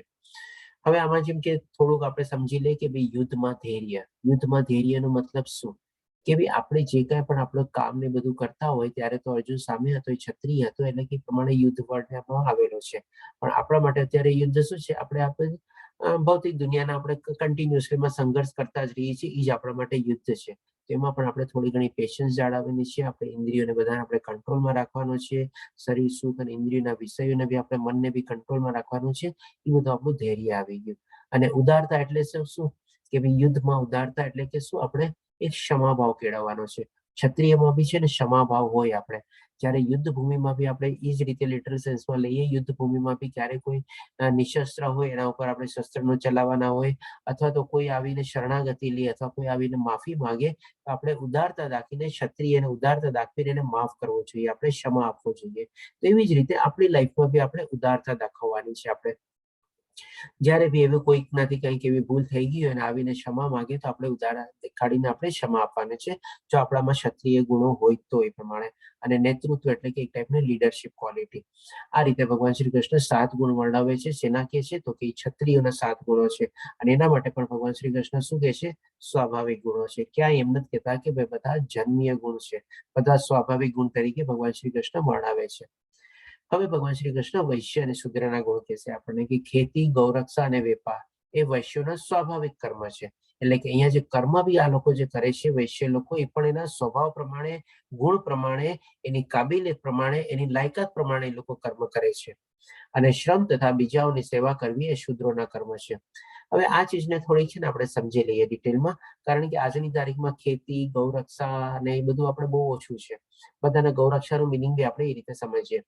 તો ખેતી એટલે કે એગ્રીકલ્ચર આપણે એ રીતે સમજ્યા. ગૌરક્ષા એટલે ગૌ એટલે કે શું, ખાલી ઇન્દ્રિય. ગૌના 2 મિનિંગ, એટલે ગાય થાય બરાબર છે આપણે, પણ બીજો મિનિંગ સંસ્કૃતમાં ગૌનો મિનિંગ થાય છે ઇન્દ્રિયો. હવે ઇન્દ્રિયોની રક્ષા કરવાની, એટલે કે શેનાથી ઇન્દ્રિયોની રક્ષા કરવાની, તો કે ભૌતિકમાં દુનિયાના બધા મોહ, માયા, આકર્ષણ ને બધું જે છે એનાથી આપણે ઇન્દ્રિયોની રક્ષા કરવાની છે. અને વેપાર એટલે કે એ ટાઈપમાં બધો એવો વેપાર બહુ ઓછો પ્રચલિત હતો, થોડો ઘણો થતો હશે, પણ આજની તારીખમાં વેપારની બધો પ્રચલિત છે. પણ આપણે એને બીજા સેન્સમાં અહીંયા સમજવાનું છે. આપણે કેવી રીતે આપણે સમજવાનું છે, ત્રણેય ચીજને આપણે સમજીએ. તો કે પેલા ભગવાન શ્રી કૃષ્ણ કીધું વૈશ્યોના, એટલે કે વૈશ્વ જે ત્રીજી વર્ણ વ્યવસ્થા છે એના સ્વાભાવિક કર્મ છે. હવે આપણે આને ત્રણેય ચીજને આપણે સમજીએ. સૌ પહેલા તો શું છે, વૈશ્ય પોતાની ઇન્દ્રિયોની સુરક્ષા કરવાની હોય છે, એટલે કે બધા ભૌતિક દુનિયામાં મોહમાં આકર્ષણથી કરવાની છે. હવે ખેતી શેની કરવાની છે, તો કે ભાઈ આપણે જાણી ગયા છે કે આપણે 13મા અધ્યાયમાં ક્ષેત્રજ્ઞ વિભાગ યુગમાં આપણું જે શરીર છે એ ક્ષેત્ર છે આપણે. અને 16મા અધ્યાયમાં આપણે જાણી ગયા છે કે ભાઈ દૈવી ગુણો ક્યાં ક્યાં છે અને અસુરી ગુણો ક્યાં ક્યાં છે. એટલે કે દૈવી ગુણ આપણે ભગવાન શ્રી કૃષ્ણ પહેલાથી 3જા શ્લોકમાં આપણને 26 ગુણ બતાવ્યા. તો આપણે શું કરવાનું છે, આપણે આ શરીર રૂપીમાં ખેતી કરવાની છે, આપણા ક્ષેત્ર રૂપીમાં આપણે ખેતી કરવાની છે. શેની ખેતી કરવાની છે, તો કે દૈવી ગુણ જે 26 ગુણો બતાવ્યા એની ખેતી કરવાની છે, એટલે એના બીજ વાવવાના છે અને આસ્તે આસ્તે આપણે એ બીજને આપણે ભરણ પોષણ આપીને બીજોને આપણે ઉગાડવાના છે, એટલે કે એ રીતે આપણે આપણી ખેતી કરવાની છે. ગૌરક્ષા એટલે કે ડેફિનેટલી ઇન્દ્રિયો બધાને આપણે વશમાં અને કાબુમાં રાખવાની છે. અને વેપાર શેનો કરવાનો છે? તો કે ભાઈ આપણે જાણી ગયા છે કે અસુરો ગુણો બી છે, અને 16મા અધ્યાયમાં આપણે લાસ્ટમાં એક્સ્ટ્રા સ્લાઇડમાં જોયેલું હતું કે જેમ જેમ કલયુગ આવેલો છે એમ એમ પહેલા તો બધા અલગ અલગ ગ્રહોમાં અસુરી અને દેવો લોકો રહેતા હતા, પણ અત્યારે આ કલયુગમાં આપણા એક જ શરીરની અંદર જ દૈવી ગુણો બી છે અને અસુરી ગુણો બી છે. તો આપણે વેપાર શેનો કરવાનો છે? તો કે પહેલા તો આપણે ખેતી દ્વારા આપણે દૈવી ગુણો વાવવાના છે, અને વેપાર આપણે કરવાનો કે ભાઈ આપણામાંથી અસુરી એટલે કે એ બધા જે નેગેટિવ ગુણો જે છે બધા આપણે હટાવવાના, અને એના શેનાથી રિપ્લેસ કરવાના? તો કે ભાઈ આપણે દૈવી ગુણોથી આપણે એને રિપ્લેસ કરવાનો, એટલે કે અહીંયા વેપાર એટલે કે આદાન પ્રદાન અથવા તો બાર્ટર સિસ્ટમ આપણે એ રીતે કેળવવાની છે, અને એનો આપણે ખરાબ ગુણો હટાવવાનો અને સારા ગુણો લાવવાનો. જેમ આપણે માલ વેચીએ તો આપણને પૈસા આવે એ ટાઈપનો વેપાર આપણે સમજીએ છીએ ને, પણ અહીંયા વેપારનો મિનિંગ આ રીતે આપણે છે કે ખરાબ ગુણોને આપણે હટાવવાના, સારા ગુણોનું નિરૂપણ કરવાનું, અને સાથે સાથે સારા ગુણોની ખેતી બી કરવાની. આપણે આ રીતે આપણે વૈશ્યના જે સ્વાભાવિક ગુણો છે એ આપણે સમજીએ, કારણ કે આજની તારીખમાં જોઈએ ને આપણે તો ઘણા ખરા મનુષ્ય વૈશ્ય અને શુદ્ર કેટેગરીમાં જીવતા હોય છે, સ્વભાવ પ્રમાણે બધું જોઈએ તો આપણે. અને શુદ્ર માટે કહે છે કે જે લોકો શ્રમ તથા બીજાઓની સેવા કરવી એ શુદ્રના કર્મ છે. લોકો પાસે બહુ અલ્પ જ્ઞાન હોય છે, બહુ ઓછું જ્ઞાન હોય છે, અને એ રીતે શું કરે, એ લોકો પાસે બીજું તો કઈ કરવાની હોય નહીં, એટલે કે લેબર મજૂરી ને બધું કરતા હોય અને બીજાઓની સેવા કરે, જેમ કે સંતો લોકોની સેવા કરે અથવા કોઈકને ત્યાં જેને કઈ નોકરી કરે કે કંઈક કરે. એટલા માટે મેં કીધું કે આજની તારીખમાં મોટા વર્ગના લોકો આપણે શુદ્ર અથવા વૈશ્ય કેટેગરીમાં જ આપણે જીવતા હોઈએ છીએ આપણે. તો આ રીતે ભગવાન શ્રી કૃષ્ણ આપણને અહીંયા ચારેય વર્ણો વર્ણવે છે, એટલે કે ચારેય વર્ણ વ્યવસ્થાનું ડિસ્ક્રિપ્શન આપે છે ગુણોની સાથે, અને ગુણોની સાથે લોકો કેવી કેવી રીતે કર્મોમાં પ્રવૃત્ત થાય છે એ પણ આપણને અહીંયા સમજાવે છે. હવે ભગવાન શ્રી કૃષ્ણ કહે છે કે જે જીવ માત્રનું ઉદ્ભવ સ્થાન અને જે સર્વવ્યાપી છે. કોણ છે? તો કે ભગવાન શ્રી કૃષ્ણ છે. બધાનું આપણા બધાનું ઉદ્ભવ સ્થાન પણ એ જ છે અને બધી જગ્યાએ સર્વવ્યાપક છે. તે ભગવાનની એટલે કે એ ભગવાનની ઉપાસના કરીને મનુષ્ય પોતાના નિયત કર્મો કરતો રહીને પૂર્ણત્વ પ્રાપ્ત કરી શકે છે. એટલે કે આ ચાર વર્ણ વ્યવસ્થા જે છે એના માટે એવું નથી કે ખાલી બ્રાહ્મણ જ ભગવાનને પ્રાપ્ત કરી શકે અને શુદ્ર ન કરી શકે. ભગવાન શ્રી કૃષ્ણ અહીંયા એ પણ ચીજ ક્લિયર કરી દીધી એકદમ, કારણ કે ઘણી વાર આપણને આ ચીજ બધી છે ને આપણે મિસઅન્ડરસ્ટેન્ડિંગ અથવા મિસકન્સેપ્શન આપણા ક્રિએટ થાય છે કે શું તો પછી જેને જ્ઞાન ઓછું હોય એ લોકો ભગવાનની પ્રાપ્તિ ન કરી શકે, અને જે બ્રાહ્મણ છે એની પાસે બધા જ્ઞાન ને ગુણ હોય તો એ લોકો ભગવાનની પ્રાપ્તિ કરી શકે? એવું નથી. ભગવાન શ્રી કૃષ્ણ એકદમ સરસ મજાનું સમજાવ્યું છે કે ભગવાનની ઉપાસના કરીને મનુષ્ય પોતાના નિયત કર્મ કરતો રહે, એટલે કે પોતાના જે નિયત કર્મો ગુણ પ્રમાણે, સ્વભાવ પ્રમાણે, લાયકાત પ્રમાણે, કાબિલિયત પ્રમાણે ગમે તે હોય એ પ્રમાણે કરતો રહીને અને ભગવાનની ઉપાસના કરતો રહીને પૂર્ણત્વ પ્રાપ્ત કરે છે. પૂર્ણત્વ એટલે કે શું? પૂર્ણ પુરુષોત્તમ પરમેશ્વર.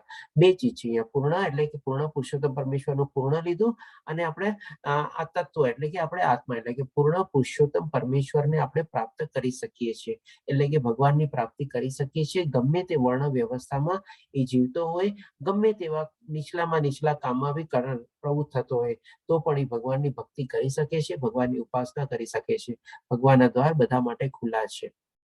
આ રીતે ભગવાન શ્રી કૃષ્ણ એકદમ ક્લિયર બી કરેલું છે. ક્યાંય આપણને એમ નથી કે ભાઈ ઉચ્ચ કોટીના લોકો જ માટે ભગવાનના દ્વાર ખુલ્લા છે, નીચે કોટી માટે નથી, એવું ક્યાંય નથી.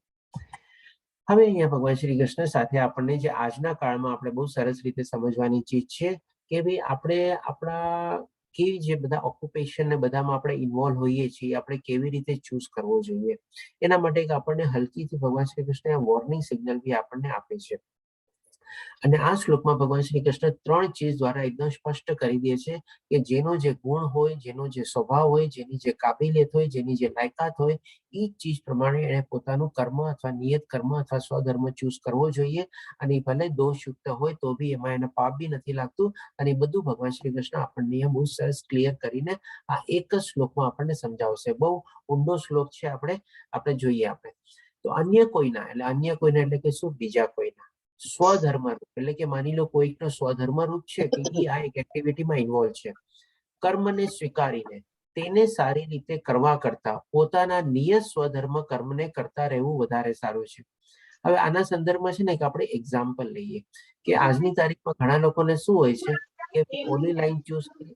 બધાને મ્યુટ કરી દઉં છું, પ્લીઝ આ બધાને મ્યુટ રાખજો જેથી કરીને બેકગ્રાઉન્ડ અવાજ ઓછો આવે. હવે આજની તારીખમાં ઘણા લોકોને શું હોય છે કે ભાઈ આ લાઈન ચૂઝ કરીએ, ઓલા માણસે જો આ લાઈન ચૂઝ કરીને આ ડિગ્રી મેળવી, આમ કર્યું તેને કેટલો બધો ફાયદો થયો, કેટલું બધું ઓલું થયું. આપણે હવે ભાઈ બધું બરાબર છે, એનો દાખલો લઈને તું તારી સાથે કેવી રીતે કનેક્ટ કરી શકીએ? તારામાં એ પ્રમાણે ગુણ છે, તારામાં એ પ્રમાણે લાયકાત છે, તારામાં એ પ્રમાણે એવી હોશિયારી છે, તારો એવો પ્રમાણેનો સ્વભાવ છે, બધું તો બરાબર છે. પણ જો ન હોય તો ભાઈ તું કોપી કેટ શું કામ કરસ? હવે જેમ કે અહીંયા માની લો કે આપણે જે પિક્ચર બી આપેલું છે કે માની લો ઝાડ છે અને આ બધા અલગ અલગ પ્રાણી છે. હવે અહીંયા કોઈક આવીને કે છે કે ભાઈ જે ઝાડ ઉપર પેલા ચડી જશે એ જીતી જશે. તો હવે તમે મને કહો, આ જે કર્મ કરવાનું છે એ આ કર્મ આ બધા પ્રાણીઓના સ્વભાવને સૂટ થાય છે? એ બધા પાસે એવી લાયકાત છે, બધા પાસે એવી કાબેલિયત છે કે બધા લોકો ઝાડમાં ચડી શકે? વાંદરો છે બિચારો ચડી જાય ફટાફટ, ચાલો ફર્સ્ટ આવી ગયો. માની લો થોડો ઘણો નોળિયો કે એવું કોઈકનો ફોટો છે, ચાલો એ બી થોડું ઘણું ચડી ગયો. કાગડો તો વાંદરા કરતા જલ્દી પહોંચી જાય, એ ઉડીને તરત પહોંચી ગયો ત્યાં ઉપર. અને અહીંયા માની લો કંઈક સાપ કે એવું કંઈક હોય તો એ પણ થોડું ઘણું ઉપર પહોંચી શકે. પણ હવે રહી વાત આપણે હાથીની, આ પેંગ્વિનની, આ બધા લોકો શું એના માટે એવો સ્વભાવ છે? તો એ લોકો બીજા માટે પ્રવૃત્ત કરેલા છે, એ લોકો બીજા માટે છે.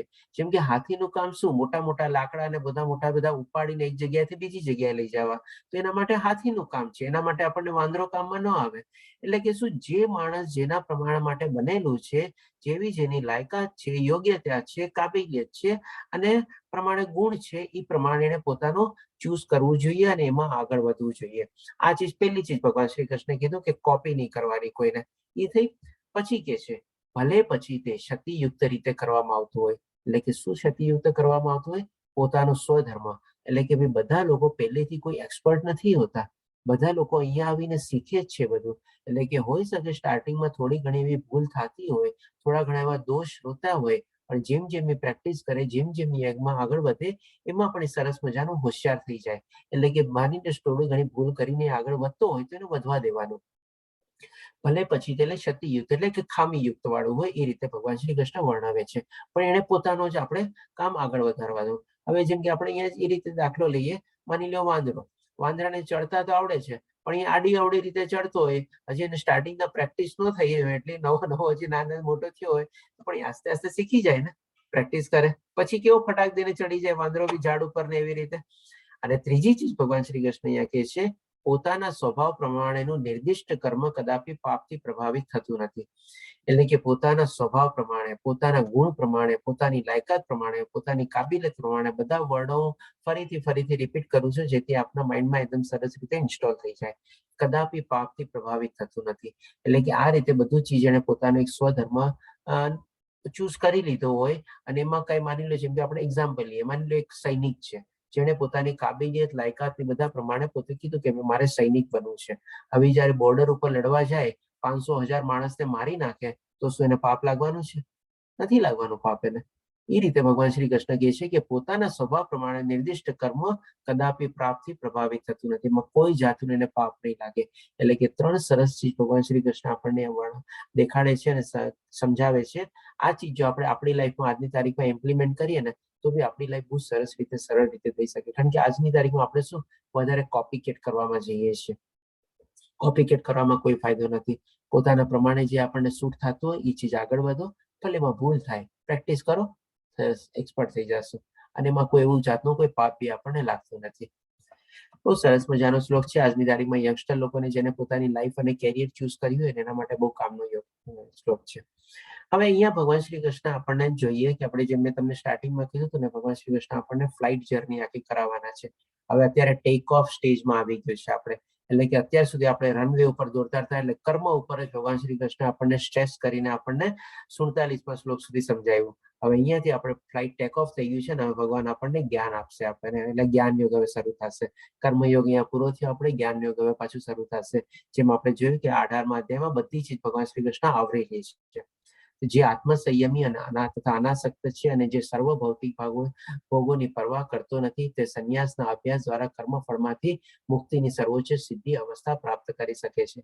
જો આવી રીતે કર્મ કરીને આત્મસંયમી અને આત્મપરાયણ હોય અને બધી ચીજમાં પોતાની અનાશક્તિ કેળવેલી હોય અને ફળનો ત્યાગ કરેલો હોય, તો તો એ પણ શું છે, સર્વોચ્ચ સિદ્ધિને અવસ્થા પ્રાપ્ત કરે છે. હવે પણ ભગવાન શ્રી કૃષ્ણ આપણને આગલા શ્લોકમાં હજી કહેશે. આ પ્રમાણે દિવ્ય અવસ્થામાં રહેલો હોય છે. એટલે કે એ પ્રમાણે શું છે કે ભગવાન શ્રી કૃષ્ણ સુરક્ષિત બી થઈ જાય છે અને દિવ્ય અવસ્થામાં પહોંચી જાય છે. તે તરત જ પરમ બ્રહ્મની અનુભૂતિ કરે છે. એટલે કે તરત ને તરત એને સાક્ષાત્કારની અનુભૂતિ એવી ટાઈપની થઈ જાય છે. એ રીતે ભગવાન શ્રી કૃષ્ણ વર્ણવે છે અને પૂર્ણપણે આનંદમય બને છે. જ્યારે આત્મ સાક્ષાત્કાર થઈ જાય ત્યારે એના જેવો આનંદ આપણને બીજી ક્યાંય મળે નહીં, એની પરમાનન્ટ આનંદ છે આપણને. તો એ રીતે ભગવાન શ્રી કૃષ્ણ વર્ણવે છે.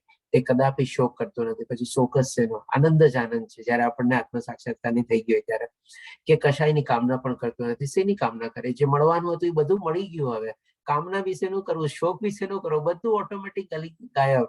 જેમ આપણે સૂર્યનો પ્રકાશ આવે, અંધકાર કેવું તરત ગાયબ, એવી રીતે આપણને બધો આપણો શોક બધું જે છે આપણને ઓટોમેટિકલી ગાયબ થઈ ગયું. આપણને બીજું હવે આપણને એનાથી વધારે કઈ જોતું જ નથી.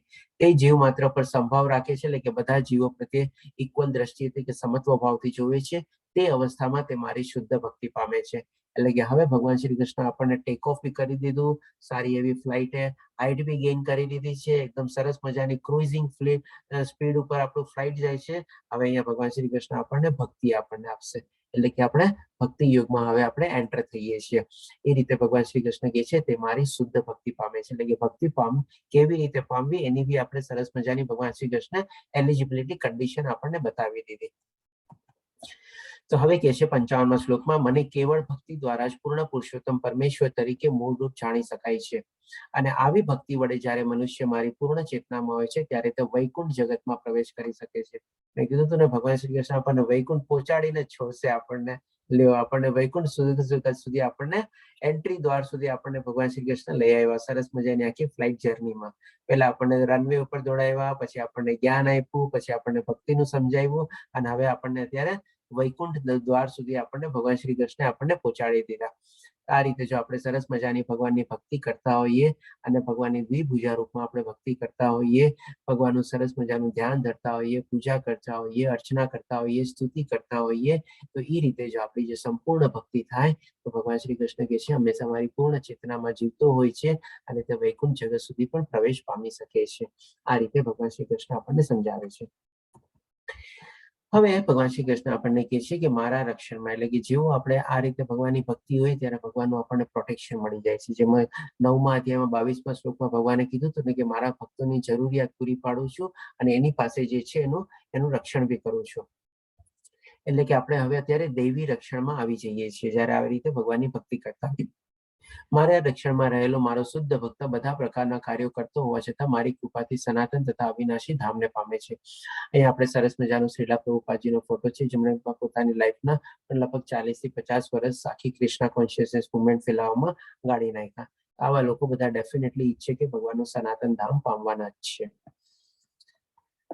હવે ભગવાન શ્રી કૃષ્ણ કહે છે, હવે જેમ આપણે શું છે કે ફ્લાઇટ તો બધું આપણે વૈકુંઠ ધામ સુધી પહોંચી ગયા, પણ પછી અચાનક ક્યારેક શું છે ફ્લાઇટમાં એનાઉન્સમેન્ટ આવે ને, પાયલોટ એનાઉન્સ કરે કે we are facing turbulence, fasten your seat belt, toilet facilities suspended, એવું બધું કે ને કે ભાઈ ઉભા જ નહીં થવાનું, સીટ બેલ્ટ બાંધી લ્યો, ટોયલેટ બી બંધ છે. એવી ટાઈપની હવે ભગવાન શ્રી કૃષ્ણ એનાઉન્સમેન્ટ કરે છે અને આપણને બી વોર્નિંગ આપે છે. જો તું મારામાં ભાવના ભાવિક થઈશ તો તું મારી કૃપાથી બદ્ધ જીવનના સર્વ વિઘ્નોને ઓળંગી દઈશ. એટલે કે હવે આપણી પાસે કે જો આવી રીતે ભગવાનની આપણે ભક્તિ કરશું, જીવનમાં જે કાંઈ પણ વિઘ્નો આવશે બધાને આપણે ઓળંગી જશું.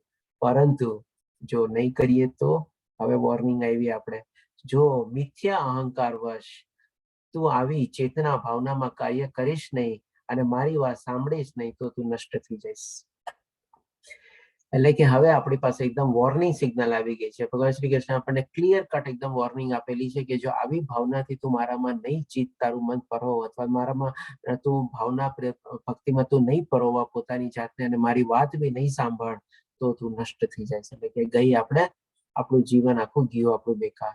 એટલે કે હવે અહીંયા ભગવાન શ્રી કૃષ્ણ પણ હવે નષ્ટ થઈને જાશું ક્યાં, કેવી ગતિ પામશું આપણે, તો એ પણ ભગવાન શ્રી કૃષ્ણ આગલા શ્લોકમાં હવે ક્લિયર કરે છે. હે અર્જુન, પરમેશ્વર જીવ માત્રના હૃદયમાં વસે છે. એટલે કે પરમેશ્વર ભગવાન શ્રી કૃષ્ણ કહે છે કે હું બધાના હૃદયમાં રહું છું. હવે આ કહેવાનો મતલબ શું એ પણ આપણે સમજીએ. અને ભૌતિક શક્તિના બનેલા યંત્ર પર આરૂઢ થયેલા સર્વ જીવોને પોતાની માયાથી, એટલે કોની માયાથી, તો કે પોતાને ભગવાન શ્રી કૃષ્ણ પોતાની માયાથી ભ્રમણ કરાવી રહ્યા છે. એટલે કે અહીંયા ભગવાન શ્રી કૃષ્ણે વોર્નિંગ સિગ્નલ આપણને આપી અને નિષ્ઠ થાય છે, નષ્ટ થઈને બી શું ગતિ થાય છે એ પણ આપણને ભગવાન શ્રી કૃષ્ણ સરસ રીતે સમજાવે છે. કે પહેલા તો આપણને શું કહે છે કે ભાઈ એમ નહીં સમજતો બેટા કે હું બધું ભૂલી ગયો છું, મને બધું યાદ છે, મેં બધું જોયું છે, મેં બધું સાંભળ્યું છે કે તે શું કર્મ કર્યા છે ને શું નથી કર્યા. શું કામે જોયું છે, શું કામે સાંભળ્યું છે, તો કે ભાઈ હું દરેક પરમેશ્વર જીવ માત્રના હૃદયમાં વસે છે. એટલે કે દરેકના હૃદયમાં હું બેઠેલો છું અને બધું જોઉં છું, બધું સાંભળું છું કે તે શું કર્યું, કેવી રીતે કર્યું બધું. અને આ રીતે જ્યારે તે પ્રમાણે જો મારી વાતને બધું કઈ નહીં સાંભળ્યું હશે તો ભૌતિક શક્તિના બનેલા યંત્ર, ભૌતિક શક્તિના યંત્ર એટલે શું, તો કે આ ત્રિગુણી માયા જે કન્ટિન્યુઅસલી આપણને ફેરવી રાખે છે, નચાવી રાખે છે. એટલે કે ટાઈપની યંત્ર તરીકે યંત્ર ઉપર આરૂઢ થયેલા સર્વ જીવોને પોતાની માયાથી, એટલે કે ભગવાન શ્રી કૃષ્ણ બધું યાદ રાખેલું છે અને ભ્રમણ કરાવી રહ્યા છે. એટલે કે ફરીથી ને ફરીથી પાછી આપણે આ જ દુનિયામાં આપણે મૃત્યુ લોકમાં પાછા જન્મ લઈએ છીએ. હવે આ ચીજને સમજવા માટે બી છે ને આપણે બે એક્ઝામ્પલ લઈએ. એક તો શું છે કે ભાઈ આપણે ભ્રમણ કરાવે છે, એટલે કે શું છે જેમ પેલું ફજર ફાડકો હોય ને, અથવા જે રોલર કોસ્ટર વાળી જે રાઈડ હોય ને, આમ ગોળ ગોળ હોય, આપણે ઘણા લોકો આપણે પાર્કમાં કે એમાં જઈએ તો હોય છે આપણે એ ટાઈપનું. એટલે કે આપણે આ જેવો આપણે આ જન્મ લીધો ભૌતિક દુનિયામાં, ફરીથી પાછી આપણે રિટર્ન ટિકિટ કપાયેલી જોઈએ છે ને ફરીથી પાછું અહીંયા ગોળ ગોળ એમાં ને એમાં જ આપણે ફરવાનું હોય છે. એક એ રીતે આપણે થયું. અને બીજું ચીજ શું છે, જ્યારે આપણે ભૌતિક દુનિયામાં આવીએ છીએ તો એમાં આપણે ગ્રાઇન્ડરનું એક્ઝામ્પલ લઈએ. ગ્રાઇન્ડર મિક્સી શું હોય, એમાં એક બ્લેડ હોય, 3 પાંખિયા હોય, જેના બટન દબાવી એમાં જે કંઈ પણ નાખ્યું હોય ગોળ ગોળ ગોળ બધું પીસાય અને છૂટછૂટ ને બધું થઈ જાય. તો આપણે જેવું ભૌતિક દુનિયામાં આવીએ છીએ, આપણે સંઘર્ષ કરીએ છીએ, આપણે એમાં ને એમાં જ છે ને ગ્રાઇન્ડરની જેમ આપણે પીસાતા રહીએ છીએ. આપણે આ રીતે છે ને જો બે એક્ઝામ્પલને આપણે દ્વારા આપણે સમજીએ કે ભાઈ ભગવાન શ્રી કૃષ્ણ કહે છે સર્વ જીવોને પોતાની માયાથી ભ્રમણ કરાવી રહ્યા છે. આ જ ગતિ આપણી થવાની છે જો આપણે ભગવાનની ભક્તિમાં એમાં નહીં લાગીએ તો. આપણે અહીંયા આવીને પીસાવાનું જ છે અને ફરીને ફરીથી પાછું ગોળ ગોળ બી આપણે આવવાનું જ છે.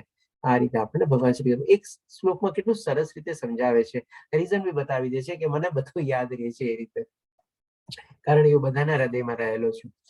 હવે પછી 62માં શ્લોકમાં કહે છે કે હે ભારત, સર્વથા સંપૂર્ણપણે તેમના શરણે જા.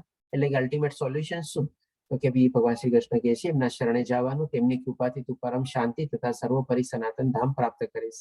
એની શરણાગતિ સિવાય આપણા માટે બીજો કોઈ ઓપ્શન જ નથી. આપણે ઈ જ એક અલ્ટિમેટ અને એક ઓનલી સોલ્યુશન છે આપણી પાસે. પછી કહે છે કે આ પ્રમાણે મેં તને ગુહ્યતમ જ્ઞાન વિશે સમજૂતી આપી છે, આ વિશે પૂરું મનન કર અને પછી તારી જેવી ઈચ્છા હોય તેમ કર. આ પણ એક સરસ મજાના ગુરુની આપણે લાક્ષણિકતા છે કે જે જ્ઞાનને બધું આપવાનું હોય આપી દેવાનું, પછી શિષ્યને કહેવાનું કે હવે બેટા જેવી તારી મરજી, મારે જે કરવાનું હતું મેં કરી લીધું, તને જે સમજાણું તારે જે પ્રમાણે કરવું હોય એ પ્રમાણે તું કર. તો એ રીતે પણ ભગવાન શ્રી કૃષ્ણ અર્જુનને કહે છે. પછી કે છે 65માં શ્લોકમાં, અને આ શ્લોક મોરલેસ આપણે કહી શકીએ કે બીજી વાર આવ્યો છે. એકવાર 9મા અધ્યાયમાં 34મો શ્લોક હતો અને અત્યારે 18મા અધ્યાયનો 65મો શ્લોક છે. થોડા ઘણો કદાચ લાસ્ટમાં એક કે બે શબ્દ જ અલગ છે, બાકી સેમ એમના મનના ભાવ ભક્તો વાળો શ્લોક. સદૈવ મારું ચિંતન કર, મારો ભક્ત થા, મારી પૂજા કર અને મને નમસ્કાર કર. આ પ્રમાણે તું નિશ્ચિંતપણે મારી પાસે આવીશ. હું તને આનું વચન આપું છું, કારણ કે તું મારો બહુ વાલો મિત્ર છે. એટલે કે આ રીતે જો આપણે ભગવાનની ભક્તિ કરીએ, પૂજા કરીએ, ભગવાનને નમસ્કાર કરીએ, એટલે કે નાની નાની ચીજમાં બી આપણે ભગવાન શ્રી કૃષ્ણને થેન્ક્સ કહીએ, ભગવાન શ્રી કૃષ્ણનો આપણે ગ્રેટિટ્યુડ કરીએ, એનો આભાર માનીએ, આપણે એ રીતે નમસ્કાર કરીએ, તો એમાં ભગવાન શ્રી કૃષ્ણ આપણને ગેરંટી આપે છે કે નિશંકપણે, વિધાઉટ એની ડાઉટ તું મારી પાસે આવીશ અથવા ભગવાનનું ધામ પામશું આપણે. અને સાથે સાથે ભગવાન શ્રી કૃષ્ણ આપણને એક પ્રોમિઝરી નોટ લખીને આપતા હોય ને એવી રીતે કે છે હું તને વચન આપું છું આવી રીતે, અને કે છે કે તું મારો વાલો મિત્ર છે એટલા માટે હું તને બધું કહું છું.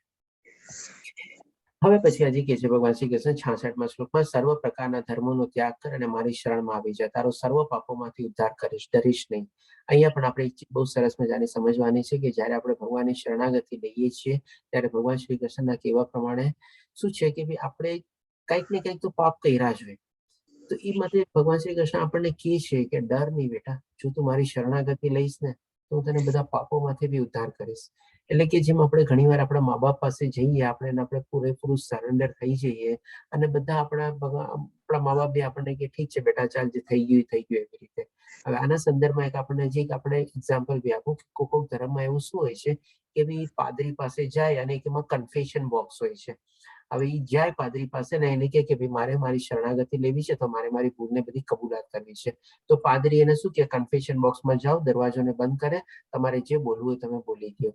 એટલે કે એ રીતે પછી પોતાનું કન્ફેશન અને કબૂલાત કરે, અને કબૂલાત કરીને એટલે કે એ પ્રમાણે એ ઈશુને કે જે હોય પ્રમાણે પરમેશ્વર એને પહોંચી ગયું, અને એને પાદરી રૂપે નાખ્યાના રિપ્રેઝેન્ટેટિવ રૂપે એને બધું માફ કરી દીધું. તો અહીંયા તો ભગવાન શ્રી કૃષ્ણ આપણને ડાયરેક્ટલી કહે છે કે તું કોઈ ચીજમાં બધામાં ડરતો નહીં, મારું શરણ લે અને તારા બધા પાપોમાંથી હું ઉદ્ધાર કરીશ. આનાથી વધારે આપણને શું જોવે? આપણે શું કામે બાકી બધા પાસે જઈને આપણે શરણાગતિ લેવાની? ભગવાન શ્રી કૃષ્ણની શરણાગતિ લઈ લેવાની, એ જ આપણને બધા પાપોમાંથી ઉદ્ધાર કરશે. હવે પછી 67મા શ્લોકમાં કહે છે, જે મનુષ્ય સંયમી નથી, નિષ્ઠાવાન નથી અને ભક્તિમાં પરોવાયેલા નથી, તેમને આ ગુહ્ય જ્ઞાન આપવું નહીં, વળી મારો દ્વેષ કરનારને પણ તે આપવું નહીં.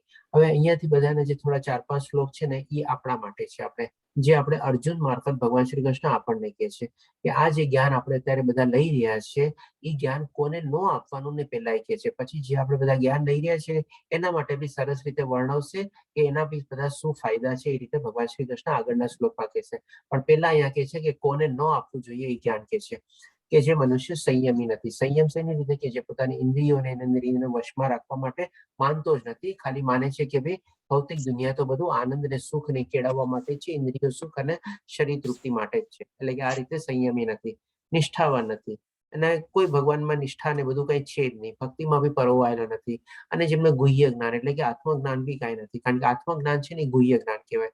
ગુહ્ય જ્ઞાન એટલે કે સિક્રેટ જ્ઞાન, એટલે કે આપણે શરીર નથી, આપણે આત્મા છીએ. એ સૌથી મોટું આપણે ભગવદ્ ગીતામાંથી આપણને પેલું ગુહ્ય જ્ઞાન મળે છે.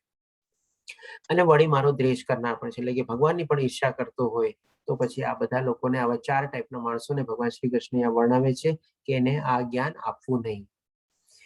હવે ભગવાન શ્રી કૃષ્ણ જે આપણને વર્ણવશે કે કોને કેવી રીતે શું ફાયદા થાય છે એ બી કહેશે. જે મનુષ્ય ભક્તોને પરમ રહસ્ય બતાવે છે તે શુદ્ધ ભક્તિ પ્રાપ્ત કરે છે. એટલે કે જે લોકો આ જ્ઞાનના પ્રચારમાં પ્રવૃત્ત થયેલા છે એ લોકોને પણ એક ટાઈપની આપણે કહી શકીએ કે શુદ્ધ ભક્તિ ભગવાન શ્રી કૃષ્ણ પ્રાપ્ત થાય છે, અને એ ભગવાનના કૃષ્ણના શુદ્ધ ભક્ત તરીકે ગણાવે છે. જેમ આપણે અહીંયા શ્રીલા પ્રભુપાદજીનો બી ફોટો છે એવી રીતે.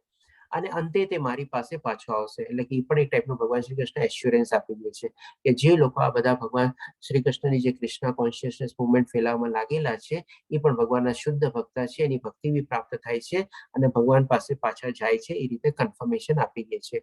એમાં લેશ માત્ર શંકાને સ્થાન નથી, એટલે કોઈ પણ એમાં પણ ડાઉટ છે નહીં આપણે. પછી કહે છે કે આ જગતમાં તેના કરતા, એટલે કોના કરતા? જે લોકો આ બધી કૃષ્ણ કોન્શિયસનેસ મુવમેન્ટ ફેલાવવામાં અથવા તો જે ભગવાન શ્રી કૃષ્ણનો જે ઉપદેશ પ્રચાર કરે છે અથવા તો એ પ્રચાર પ્રક્રિયામાં બધા ઇન્વોલ્વ થયેલા છે એના લોકો માટે. એટલે કે આ જગતમાં તેના કરતા અન્ય કોઈ સેવક, એટલે કે ભગવાન શ્રી કૃષ્ણ આ બધાને સેવક તરીકે સંબોધે છે, મને વધારે પ્રિય નથી અને કદી વધારે પ્રિય થશે પણ નહીં. એટલે કે અહીંયા ભગવાન શ્રી કૃષ્ણ સેવકની એક આપણને પદવી આપે છે, અને એ જે સેવક છે એ ભગવાન શ્રી કૃષ્ણને સૌથી વધારે પ્રિય છે, અને એનાથી પણ વધારે કોઈ પ્રિય થશે નહીં એ ટાઈપની ગેરંટી બી અહીંયા ભગવાન શ્રી કૃષ્ણ આપણને આપે છે 68મા અને 69મા શ્લોકમાં. તો જેટલી થાય આપણે આ બધી મુવમેન્ટ ફેલાવવામાં જો આપણે થોડું ઘણું બી યોગદાન આપણે આપી શકતા હોઈએ તો પણ આપણને એ પ્રમાણેનો આપણને સરસ મજાની ભગવાનની ભક્તિ બી આપણને પ્રાપ્ત થઈ શકે છે. આ બધા દરવાજા બી બધા માટે ખુલ્લા છે. આપણે પછી 70મા શ્લોકમાં કહે છે, અને હું જાહેર કરું છું, એટલે કે હું એકદમ ડિક્લેર કરી દઉં છું કે મનુષ્ય જે આપણા આ સંવાદનું અધ્યયન કરે છે તે પોતાની બુદ્ધિથી મારી પૂજા કરે છે. તો કોંગ્રેચ્યુલેશન આપ સૌને બધાને. આ પણ અત્યારે સરસ મજાનું આપણે અધ્યયન કરી રહ્યા છીએ આપણે, અને એ પ્રમાણે ભગવાન શ્રી કૃષ્ણ કહે છે તે બુદ્ધિથી મારી પૂજા કરી રહ્યો છે. એટલે કે સાત્વિક બુદ્ધિથી ભગવાન શ્રી કૃષ્ણની આપણે પૂજા કરી રહ્યા છીએ, ભક્તિ કરી રહ્યા છીએ. એ રીતે ભગવાન કહે છે કે જઈને ડિક્લેર કરી દે કે જે લોકો આ બધાનું અધ્યયન કરતા હશે, વાંચન કરતા હશે, એ પ્રમાણે બી સરસ મજાની મારી પૂજા કરે છે. અને જે મનુષ્ય શ્રદ્ધાપૂર્વક તથા દ્વેષ રહિતના સાંભળે બી છે, અધ્યયન બી કરતા હોય, આપણે બધા સાંભળીએ બી છીએ. આપણે બધા પાસે ત્યારે ભગવદ્ ગીતાને બધાનું આપણે ડેઈલી થોડું ઘણું વાંચન પાઠન કરતા હોય, અધ્યયન થઈ ગયું. આપણે સવારે જેમ કે શ્લોકા પઠન કરીએ છીએ, આપણે શ્લોકા સાંભળવા માટે બી જોડાય છે, બધું આપણે અધ્યયન થઈ ગયું. અને અત્યારે જે બધા આપણે સાંભળીએ છીએ એ પ્રમાણે, એટલે કે જે લોકો આવી રીતે સાંભળતા હોય તે સર્વ પાપમાંથી મુક્ત થાય છે, અને એવા શુભ લોકોને પ્રાપ્ત થાય છે જેમાં પુણ્યાત્માઓનો નિવાસ કરે છે. એટલે કે અહીંયા ભગવાન શ્રી કૃષ્ણ હજી એક આપણને એડિશનલ બેનિફિટ બી જણાવે છે કે જે આવી રીતે લોકો સાંભળવા અથવા શ્રવણ કરતા હોય, ભગવાનનું આપણે બારામાં જ્ઞાન મેળવતા હોય, ભગવદ ગીતાનું જ્ઞાન મેળવતા હોય, ભાગવતમનું જ્ઞાન મેળવતા હોય, એ લોકો પણ બધા પાપમાંથી મુક્ત થઈ જાય છે અને શુભ લોકોને પ્રાપ્ત થાય છે. અહીંયા પણ શ્રીલાભાજીનો ફોટો છે અને બધા ભક્તોનો ફોટો છે પ્રમાણે. હવે પછી ભગવાન શ્રી કૃષ્ણ કહે છે, અર્જુન કહે છે હવે 73મા શ્લોકમાં અર્જુને કહ્યું, હે કૃષ્ણ, હે અચ્યુત, હવે મારો મોહ દૂર થઈ ગયો છે. આપની કૃપાથી મને મારી સ્મરણ શક્તિ પાછી મળી ગઈ છે. હવે હું સંશય રહિત તથા દ્રઢ છું અને આપના આદેશ પ્રમાણે કર્મ કરવા તૈયાર છું. એટલે કે અહીંયા ફરીથી અર્જુન શરણાગતિ લે છે અને બધું કહે છે કે મારો મોહ આ તે બધું દૂર થઈ ગયું છે અને જેમ આમ કહેશો એ પ્રમાણે હું આપના આદેશ પ્રમાણે કર્મ કરવા તૈયાર છું. કરીશ્ય વચનમ તવ, એટલે કે જેવો આપનો નિર્દેશ હશે, જેવો આપનો આદેશ હશે એ પ્રમાણે હું કર્મ કરવા તૈયાર છું. જેમ ભગવાન શ્રી કૃષ્ણે કીધું ને એને કે ભાઈ મેં તને બધું ગુહ્ય જ્ઞાન ને બધું સમજાવી દીધું, હવે તારે જેમ કરવું હોય તો કર. તો એ પ્રશ્નના થતો એ નિવેદનના જવાબ રૂપે અહીંયા અર્જુન કહે છે કે મારો બધો મોહ ને બધું દૂર થઈ ગયું છે, મારી સ્મરણ શક્તિ બી પાછી આવી ગઈ છે અને એ પ્રમાણે હવે આપના આદેશ પ્રમાણે હું વર્તવા તૈયાર છું અથવા કર્મ કરવા તૈયાર છું. હવે આપણે 74 થી લઈને આપણે 78મા સુધી શ્લોકમાં આપણે સંજયના શ્લોકો આવે છે અને આ શ્લોકો વિશે આપણે બહુ મહત્વના શ્લોકો છે ને આપણે કન્ક્લુડિંગ શ્લોકા છે. આપણે હવે આની સાથે કમ્પેરિઝન આપણે લઈ લઈએ. જેમ આપણે માની લો એક સરસ મજાનો કોઈ એગ્રીમેન્ટ કે કંઈક હોય આપણે, તો એગ્રીમેન્ટનું જે છેલ્લું પાનું હોય ને એ સહી માટે પાનું હોય. એટલે એમાં જે બે મેઇન પાર્ટી હોય ને એ પોતાના હસ્તાક્ષર મૂકે. જેમ ભગવાન શ્રી કૃષ્ણ પોતે બધું સમજાવી દીધું કે ભાઈ મેં મારું તને બધું કહેવાનું તો કહી દીધું, હવે તારે જેમ વર્તવું હોય. એટલે કે ભગવાન શ્રી કૃષ્ણ એના પોતાના હસ્તાક્ષર એ એગ્રીમેન્ટમાં મૂકી દીધા. પછી અર્જુને બી કીધું કે હા ભાઈ મારો બી મોહ દૂર થઈ ગયો છે અને હું મારી સ્મરણ શક્તિ આવી ગઈ છે ને હવે જેમ આપ્યો છે એમ કરવા તૈયાર છું. એટલે કે એના બી હસ્તાક્ષર આવી ગયા. હવે એ એગ્રીમેન્ટમાં બધામાં શું હોય? વિટનેસ હોય. તો અહીંયા આપણે જે સંજય જે છે, જે આપણને કહેતા હતા લાઈવ ટેલિકાસ્ટ આપી રહ્યા હતા, એ હવે એની વિટનેસ અથવા સાક્ષી પુરાવશે આ બધું જે સંવાદ જે સાંભળ્યો એ પ્રમાણે. તો અહીંયા સંજય કહે છે, આ પ્રમાણે મેં કૃષ્ણ તથા અર્જુન બંને મહાપુરુષોના સંવાદ સાંભળ્યો. આ સંદેશ એટલો અદ્ભુત છે કે મારા શરીરમાં રોમાંચ થઈ રહ્યો છે. એટલે કે પોતાની ફિલિંગ્સ બી કહે છે અને પોતાના હસ્તાક્ષર બી એ આપણે જે એગ્રીમેન્ટમાં વિટનેસ તરીકેના હસ્તાક્ષર મૂકી પોતાના હસ્તાક્ષર બી મૂકે છે. અને હજી પાછી કહે છે કે વ્યાસદેવની કૃપાથી મેં આ પરમ ગુહ્ય સંવાદ પ્રત્યક્ષપણે યોગેશ્વર કૃષ્ણના મુખેથી અર્જુનને કહેવામાં આવતો સાંભળ્યો છે. એટલે કે જ્યારે વિટનેસ જ્યારે પોતાના હસ્તાક્ષર મૂકે ને ત્યારે એમાં શું છે, એનું નામ આવે, કોનો દીકરો છે, કોનું શું ઓક્યુપેશન છે, એની ઉંમર કેટલી છે, એનું એડ્રેસ શું છે, એનું ક્વોલિફિકેશન શું છે, એ બધું બી છે ને એના વિટનેસ તરીકે બધું એમાં લખવું પડે છે. આપણે અહીંયા પણ સંજય જ કહે છે કે મને આજે દૂરદ્રષ્ટિ મળી એ વ્યાસદેવની કૃપાથી મળી અને એ કૃપાથી મેં આ સરસ મજાનો પુણ્ય સંવાદ જે છે, જે ભગવાન શ્રી કૃષ્ણના મુખેથી આપણે સ્ટાર્ટિંગમાં જોયું હતું, પહેલા અધ્યાયમાં તમને ખ્યાલ હોય તો કે ભાઈ આપણે ભગવદ ગીતાનો મતલબ શું? તો કે ભાઈ ભગવાનના મુખેથી નીકળેલું. હવે એ જ ચીજ અહીંયા સંજય બી એઝ અ વિટનેસ તરીકે કહે છે કે કૃષ્ણના મુખેથી અર્જુનને કહેવામાં આવેલું છે. એટલે કે હવે આમાં બી કોઈ જાતનું આપણે કીધું પરંતુ છે એવું ન હોવું જોઈએ કે ભગવાન શ્રી કૃષ્ણના મુખેથી કેવી રીતે નીકળેલું, કેવી રીતે હું માનું. સંજય બી એઝ અ વિટનેસ તરીકે આપણને કહે છે કે કૃષ્ણના મુખેથી નીકળેલું અર્જુનને કહેવામાં આવતો સાંભળ્યો છે. એ રાજા, જ્યારે હું કૃષ્ણ તથા અર્જુન વચ્ચે થયેલા અદ્ભુત તથા પવિત્ર સંવાદનું વારંવાર સ્મરણ કરું છું ત્યારે પ્રતિ ક્ષણે હર્ષ વિભોર થઈ જાઉં છું. આપણે એની ફિલિંગ્સ પોતે પ્રગટ કરે છે. અને લાસ્ટ શ્લોકમાં કહે છે 78મા શ્લોકમાં, જ્યાં યોગેશ્વર કૃષ્ણ છે અને જ્યાં ધનુધર અર્જુન છે ત્યાં ઐશ્વર્ય, વિજય, અસાધારણ શક્તિ તેમજ નીતિ પણ નિશ્ચિતપણે છે એવો મારો મત છે. એટલે કે અહીંયા સંજય બી ઇનડાયરેક્ટલી ધૃતરાષ્ટ્રને મેસેજ આપી દે છે કે ભાઈ કૌરવો તો ગયા, એ યુદ્ધ ઓલરેડી હારી ગયા. કારણ કે અહીંયા શું વર્ડ વાપરે છે કે જ્યાં કૃષ્ણ અને અર્જુન છે ત્યાં જ ઐશ્વર્ય બી છે, ભગવાન શ્રી કૃષ્ણનું બધું ઐશ્વર્ય બી છે અને ત્યાં જ વિજય બી છે. એટલે કે વિક્ટરી બી ત્યાં જ છે. અસાધારણ શક્તિ બી, એટલે કે સૌથી વધારે શક્તિમાન બી ઈ જ પલડું છે, આપણે ઈ જ સેના ભારી છે. તેમજ નીતિ પણ છે, એટલે કે ધર્મ બી તેની સાથે જ છે કારણ કે ભગવાન શ્રી કૃષ્ણ સાથે હતા. અને એવો મારો મત છે.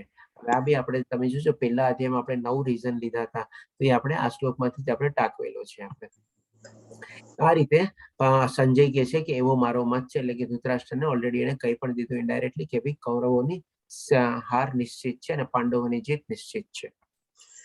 તો અહીં આપણે 18મો અધ્યાય પૂરો થાય છે.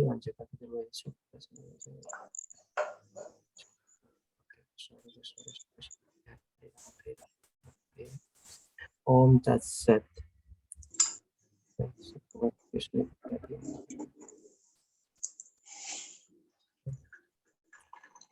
આ રીતે આપણે શ્રીમદ ભગવદ્ ગીતાનો 18 દિવસનો ઓનલાઈન કોર્સ લેવલ 1 નો કોર્સ સંપન્ન કરીએ છીએ. ભગવાન શ્રી કૃષ્ણને ખૂબ ખૂબ કૃપા કે એમના આશીર્વાદથી મને જે જ્ઞાન મળ્યું, મને જે શબ્દો મળ્યા, મને જે વાંચા મળ્યા એ આપની સામે મેં પ્રસ્તુત કર્યા.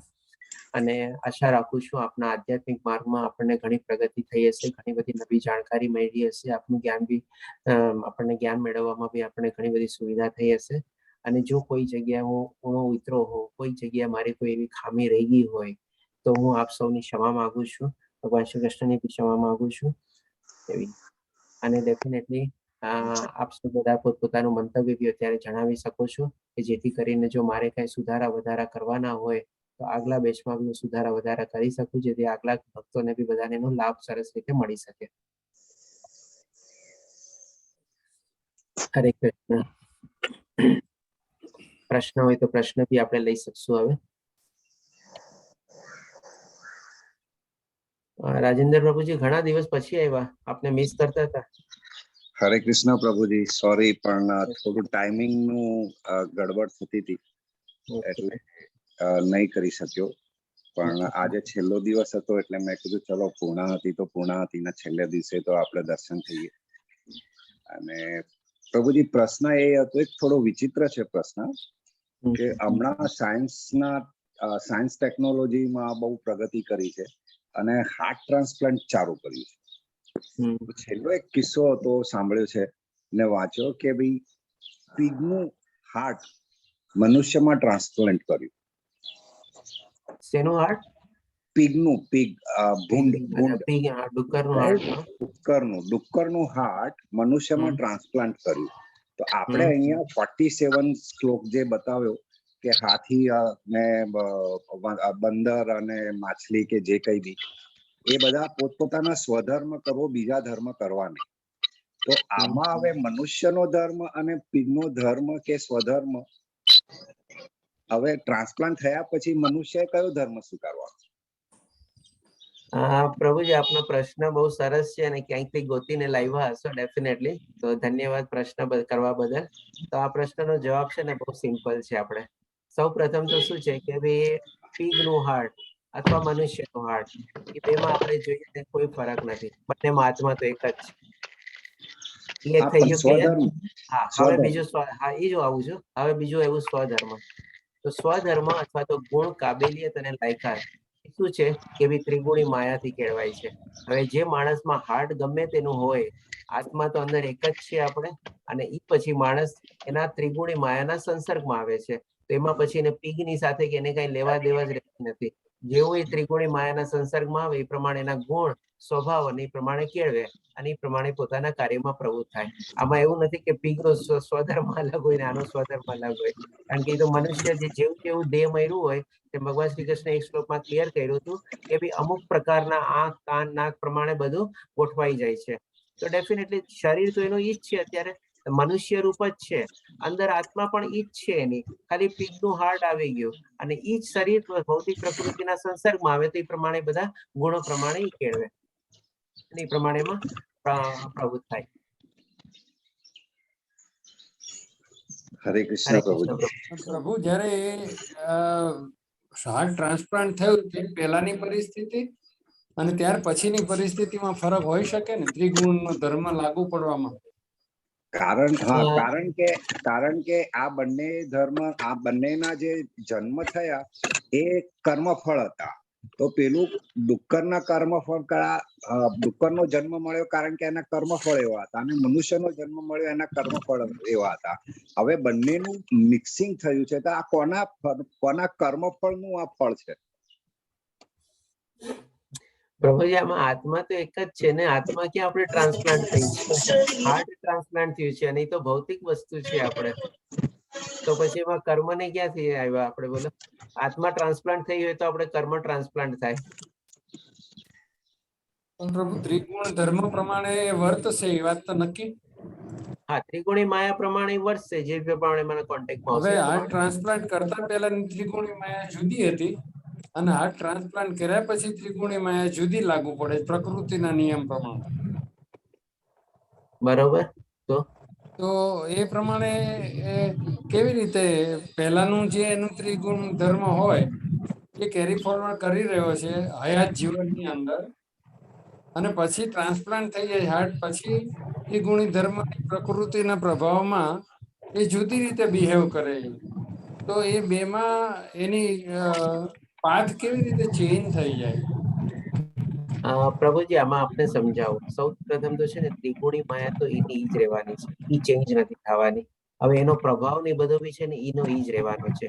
હવે જેમ આપણે બધા અત્યારે હાર્ટ ટ્રાન્સપ્લાન્ટ ઉપર ગયા છે, તો તમે મને કહો બધાની બુદ્ધિ ટ્રાન્સપ્લાન્ટ થઈ છે? એ માણસની બુદ્ધિ તો એમ જ છે ને, વિઝડમ તો એક જ છે ને.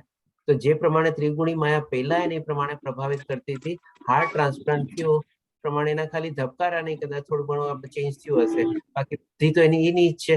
અને ત્રિગુણી માયા પહેલા બુદ્ધિને આપણે એટેક કરે છે, બુદ્ધિ પછી મનને, અને એ એટલે પ્રમાણે મતિ, તેના કર્મ કરે છે. તો પછી હવે આમાં કર્મ ક્યાં આવ્યું બોલો? એટલે મતિ સાથે કનેક્ટેડ છે. મતિ સાથે અને બુદ્ધિ સાથે કનેક્ટેડ છે ત્રિગુણી માયા. હાર્ટની સાથે તો કનેક્ટેડ નથી ત્રિગુણી માયા. Okay okay. હરે કૃષ્ણ પ્રભુ, એક પ્રશ્ન છે કે મોટો પ્રભુ. પ્રોજેક્ટ જ્યારે કરતા હોય ત્યારે આપણે પૂજા પાઠને એવું કરીએ છીએ એની સફળતા ઈચ્છવા માટે. હવે એ સફળતા જો આપણે ઈચ્છતા હોઈએ તો કર્મ ફળની આશા થઈ ગઈ ને, કે પછી થઈ ગઈ. સ્વધર્મની વાત આવે છે? બંને આવે. બંને આવે. ડિપેન્ડ કરે છે કે બંને આવે, ડિપેન્ડ કરે છે કે ભાઈ ઈ જે માણસ આપણે પ્રોજેક્ટ ની નાખ્યો છે એની પાછળનો એનો ઉદ્દેશ શું છે. આપણે પોતાના બેનિફિટ માટે કે પોતાના ઓલા માટે આપણે પૈસા કમાવા માટે એવી રીતે કરવા માટે કર્મ કરે છે, તો આપણે રજુ ગુણ કહીએ. ડેફિનેટલી એવો કોઈ પ્રોજેક્ટ હોય કે જે સમાજ માટે ટીમ કલ્યાણકારી કૃત્ય હોય, છે લોક ને, માટે ટીમનું કલ્યાણકારી કર્મ હોય. છે ને, ટીમ માટેનું. બધાને પ્લીઝ મ્યુટ કરી દો, બહુ બેકગ્રાઉન્ડ અવાજ આવે છે, કઈ સંભળાતું જ નથી. પણ હવે જો એક લોક કાર્ય છે ને કલ્યાણકાર પ્રભુ, કયું કાર્ય? ટીમનું કાર્ય છે ને. હા, ટીમનું કાર્ય, પણ એ પ્રોજેક્ટનો હેતુ પાછળ શું છે, એ ઉદ્દેશ શું છે, અથવા એનો જે પાછળનો જે મેઇન કરતા છે. કારણ કે ટીમ વર્કની પાછળ બી તો કોઈ લીડર હોય ને, એનો ઉદ્દેશ ને એનો આપણે જોવાનું. બીજો એક પ્રશ્ન છે પ્રભુ કે શ્રદ્ધા અને આત્મવિશ્વાસ નો તફાવત જરા જાણવો છે. યજ્ઞ, તપ કે દાન શ્રદ્ધા વગર કરીએ તો એ કર્મનો લાભ મળતો નથી. સારો લાભ મળ્યો હોય તો પણ કેરી ફોરવર્ડ થતો નથી બીજા ભાવમાં, એવું આપે આના આગલા અધ્યાયમાં કહ્યું હતું, બરોબર છે? તો એ શ્રદ્ધા અને આત્મવિશ્વાસ જયારે કર્મ કરતા હોય ત્યારે એ બે વચ્ચેનો તફાવત શું છે? શ્રદ્ધા છે ને નોર્મલી આપણે કોઈ થર્ડ પર્સન ઉપર રાખતા હોઈએ આપણે, કે ભાઈ મને આના ઉપર શ્રદ્ધા છે, આના ઉપર વિશ્વાસ છે. અને આત્મવિશ્વાસ એટલે કે સેલ્ફ કોન્ફિડન્સ થઈ ગયું, એ પોતાના ઉપર થયું. આપણે આ ચીજ બે વચ્ચે મેઇન ડિફરન્સ છે, આપણે શ્રદ્ધા અને આત્મવિશ્વાસ. ઓકે પ્રભુજી, એટલે શ્રદ્ધા માત્ર થર્ડ પર્સન માટે? શ્રદ્ધા નોર્મલી આપણે થર્ડ પર્સન ઉપર જ કેળવતા હોઈએ. આપણે એમ ન કહીએ કે મને મારા ઉપર શ્રદ્ધા છે, આપણે એમ કહીએ કે મને મારા ઉપર વિશ્વાસ છે, અથવા તો મને મારો આત્મવિશ્વાસ છે, અથવા મારું આત્મબળ મને એમ કે છે, એમ કહીએ આપણે. અને શ્રદ્ધા નોર્મલી આપણે એમ કે હા ભાઈ એ માણસ ઉપર મને થોડોક વિશ્વાસ છે, માણસ ઉપર શ્રદ્ધા છે, એ માણસ ઉપર વિશ્વાસ કરી શકાય, એના જેવું આપણે કહીએ. એટલે ધન્યવાદ પ્રભુ. જી આમાં પ્રભુજી આપ લીવ કરી શકો છો.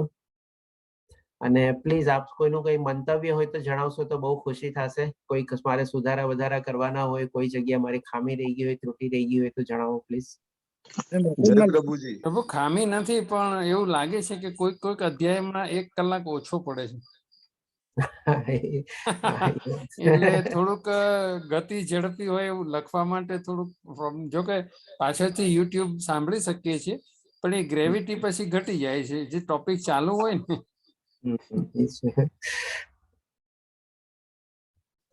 ભાવિન પ્રભુજી આપનો હેન્ડ રેઝ છે, કઈ મંતવ્ય કે શેરિંગ, પ્રશ્ન? પ્રભુજી હરે કૃષ્ણ. હરે કૃષ્ણ. હા, એટલે શેરિંગમાં એવું કંઈક મંતવ્ય, કદાચ કોઈક વાર લેટ જોઈન થતો એટલે મને આઈડિયા નથી, બટ આપણે પાછલા અધ્યાયનું કદાચ થોડુંક રિવિઝન લઈ લઈએ એવરી એમાં તો સારું રહે કે કન્ટિન્યુટી.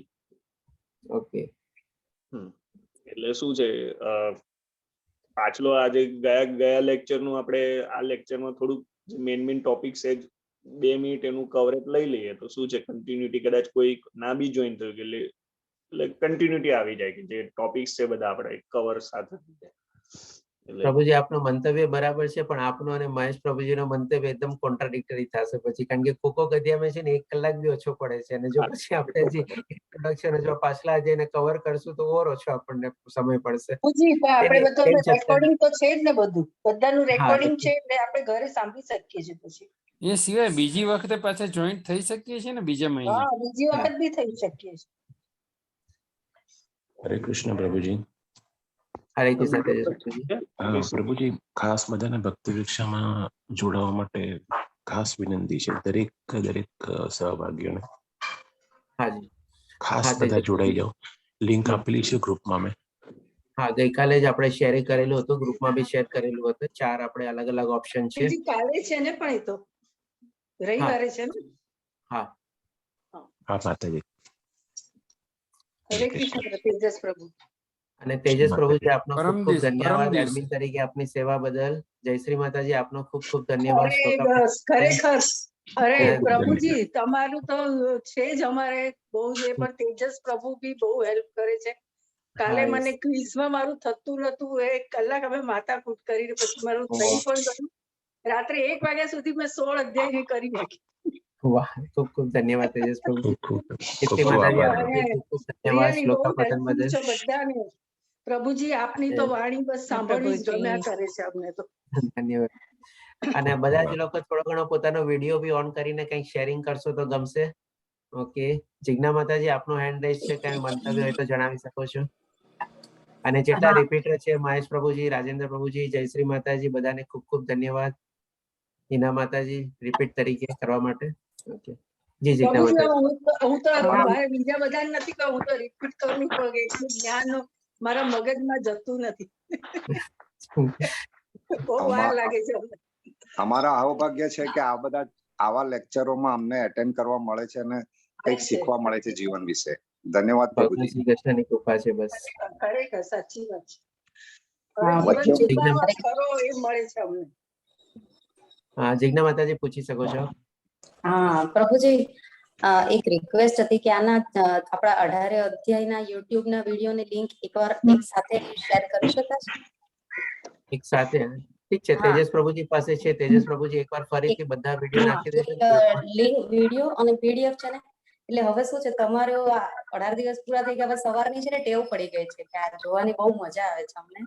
તો અમે છે ને હવે જ્યાં સુધી બીજા ક્લાસ ન થાય ત્યાં સુધી એવું વિચારું છું કે રોજ એક આપણે જોવું સવારે.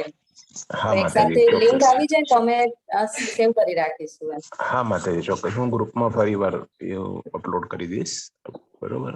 અને પ્રભુજી પીડીએફ તો યુટ્યુબ ની અવેલેબલ જ વાળી, છે. હા સોરી માતાજી. પ્રભુજી, યુટ્યુબ વાળી આપણે સેવ કરવાની જરૂર નથી, એ તો અમને ગમે ત્યારે મળે ને પ્રભુ. હા, હું એમાં લિંક આપી દઈશ ને એક અધ્યાયની. એ પ્રમાણે તમારે ખાલી અધ્યાય ચેન્જ કરીને 18 અધ્યાય યુટ્યુબ પરથી મળી જશે કીર્તન પ્રભુજીના ફેબ્રુઆરી ઓકે બેચના. ઓકે ઓકે ઓકે હા. હરે હા, કૃષ્ણ પ્રકુશ. પ્રભુજી. હરે કૃષ્ણ માતાજી. ઓકે, પ્રકુશ પ્રભુજી આપનો હેન્ડ રેઝ છે, કંઈ પૂછવાનું હોય કે શેરિંગ કરવાનું હોય તો please. હરે કૃષ્ણ પ્રભુજી. હરે કૃષ્ણ. હા, એટલે મારે કિડ્સ માટે શ્રીમદ ભગવદ ગીતા એમના માટે લેવી છે, તો કિડ્સ ના ક્લાસ ક્યારે સ્ટાર્ટ થાય છે? કિડ્સ ના ક્લાસ બી આપણે આની સાથે સાથે શરૂ થાય છે. આપણે કિડ્સ ના, યુથ ના, એડલ્ટ ના બધા એક જ દિવસે શરૂ થાય છે. ટાઈમિંગ બી અલગ અલગ છે આપણે. અને જયશ્રી માતાજી બી કદાચ આપ લાઈટ ફેંકી શકો તો આમ કહી શકો છો. કદાચ આપ બી ક્લાસ લ્યો છો ને કિડ્સ ના ના? ના પ્રભુજી, ના, મારા ઘરે ગેસ્ટ આવે ને પછી મેં ડ્રોપ કરી દીધું. અને 9 વાગ્યાના ક્લાસ છે, પાઠ પ્રભુ લે છે. ઓકે, 9 વાગે રાતના ને? હા, રાત્રે 9 વાગે. હા, 9 વાગે રાતના છે. કેતન પ્રભુજી, હા માતાજી. હા પ્રભુજી બોલો. મારો આ વોટ્સઅપ નંબર એડ કરવાનો છે. મારે શું થયું, વોટ્સઅપ નંબર ચેન્જ થઈ ગયો તો મારા વાઇફ ના નંબર પર પડે છે, ત્યાંથી મારે લિંક લેવી પડે છે, એવું થાય. ઓકે, તો મારો હું અંદર ચેટ બોક્સમાં નાખી દઉં છું. હા પ્લીઝ. ગ્રુપમાં એડ કરી દેજો ને. જય પ્રભુ. ઓકે, ઠીક છે, ચાલો. હરે કૃષ્ણ. હરે કૃષ્ણ. પ્રભુજી, રવિવારે આપણો લેવલ 2 નું તો ચાલુ જ છે ને 8 થી 9? લેવલ 2 આપણે સાંજના થાય છે, શનિવારે 7 વાગે અને રવિવારે 7 વાગે. અને એક જે ભક્તિ ભિક્ષાનો ક્લાસ છે એ રવિવારે સવારે 8 વાગે થાય છે આપણે. અચ્છા, એટલે લેવલ 2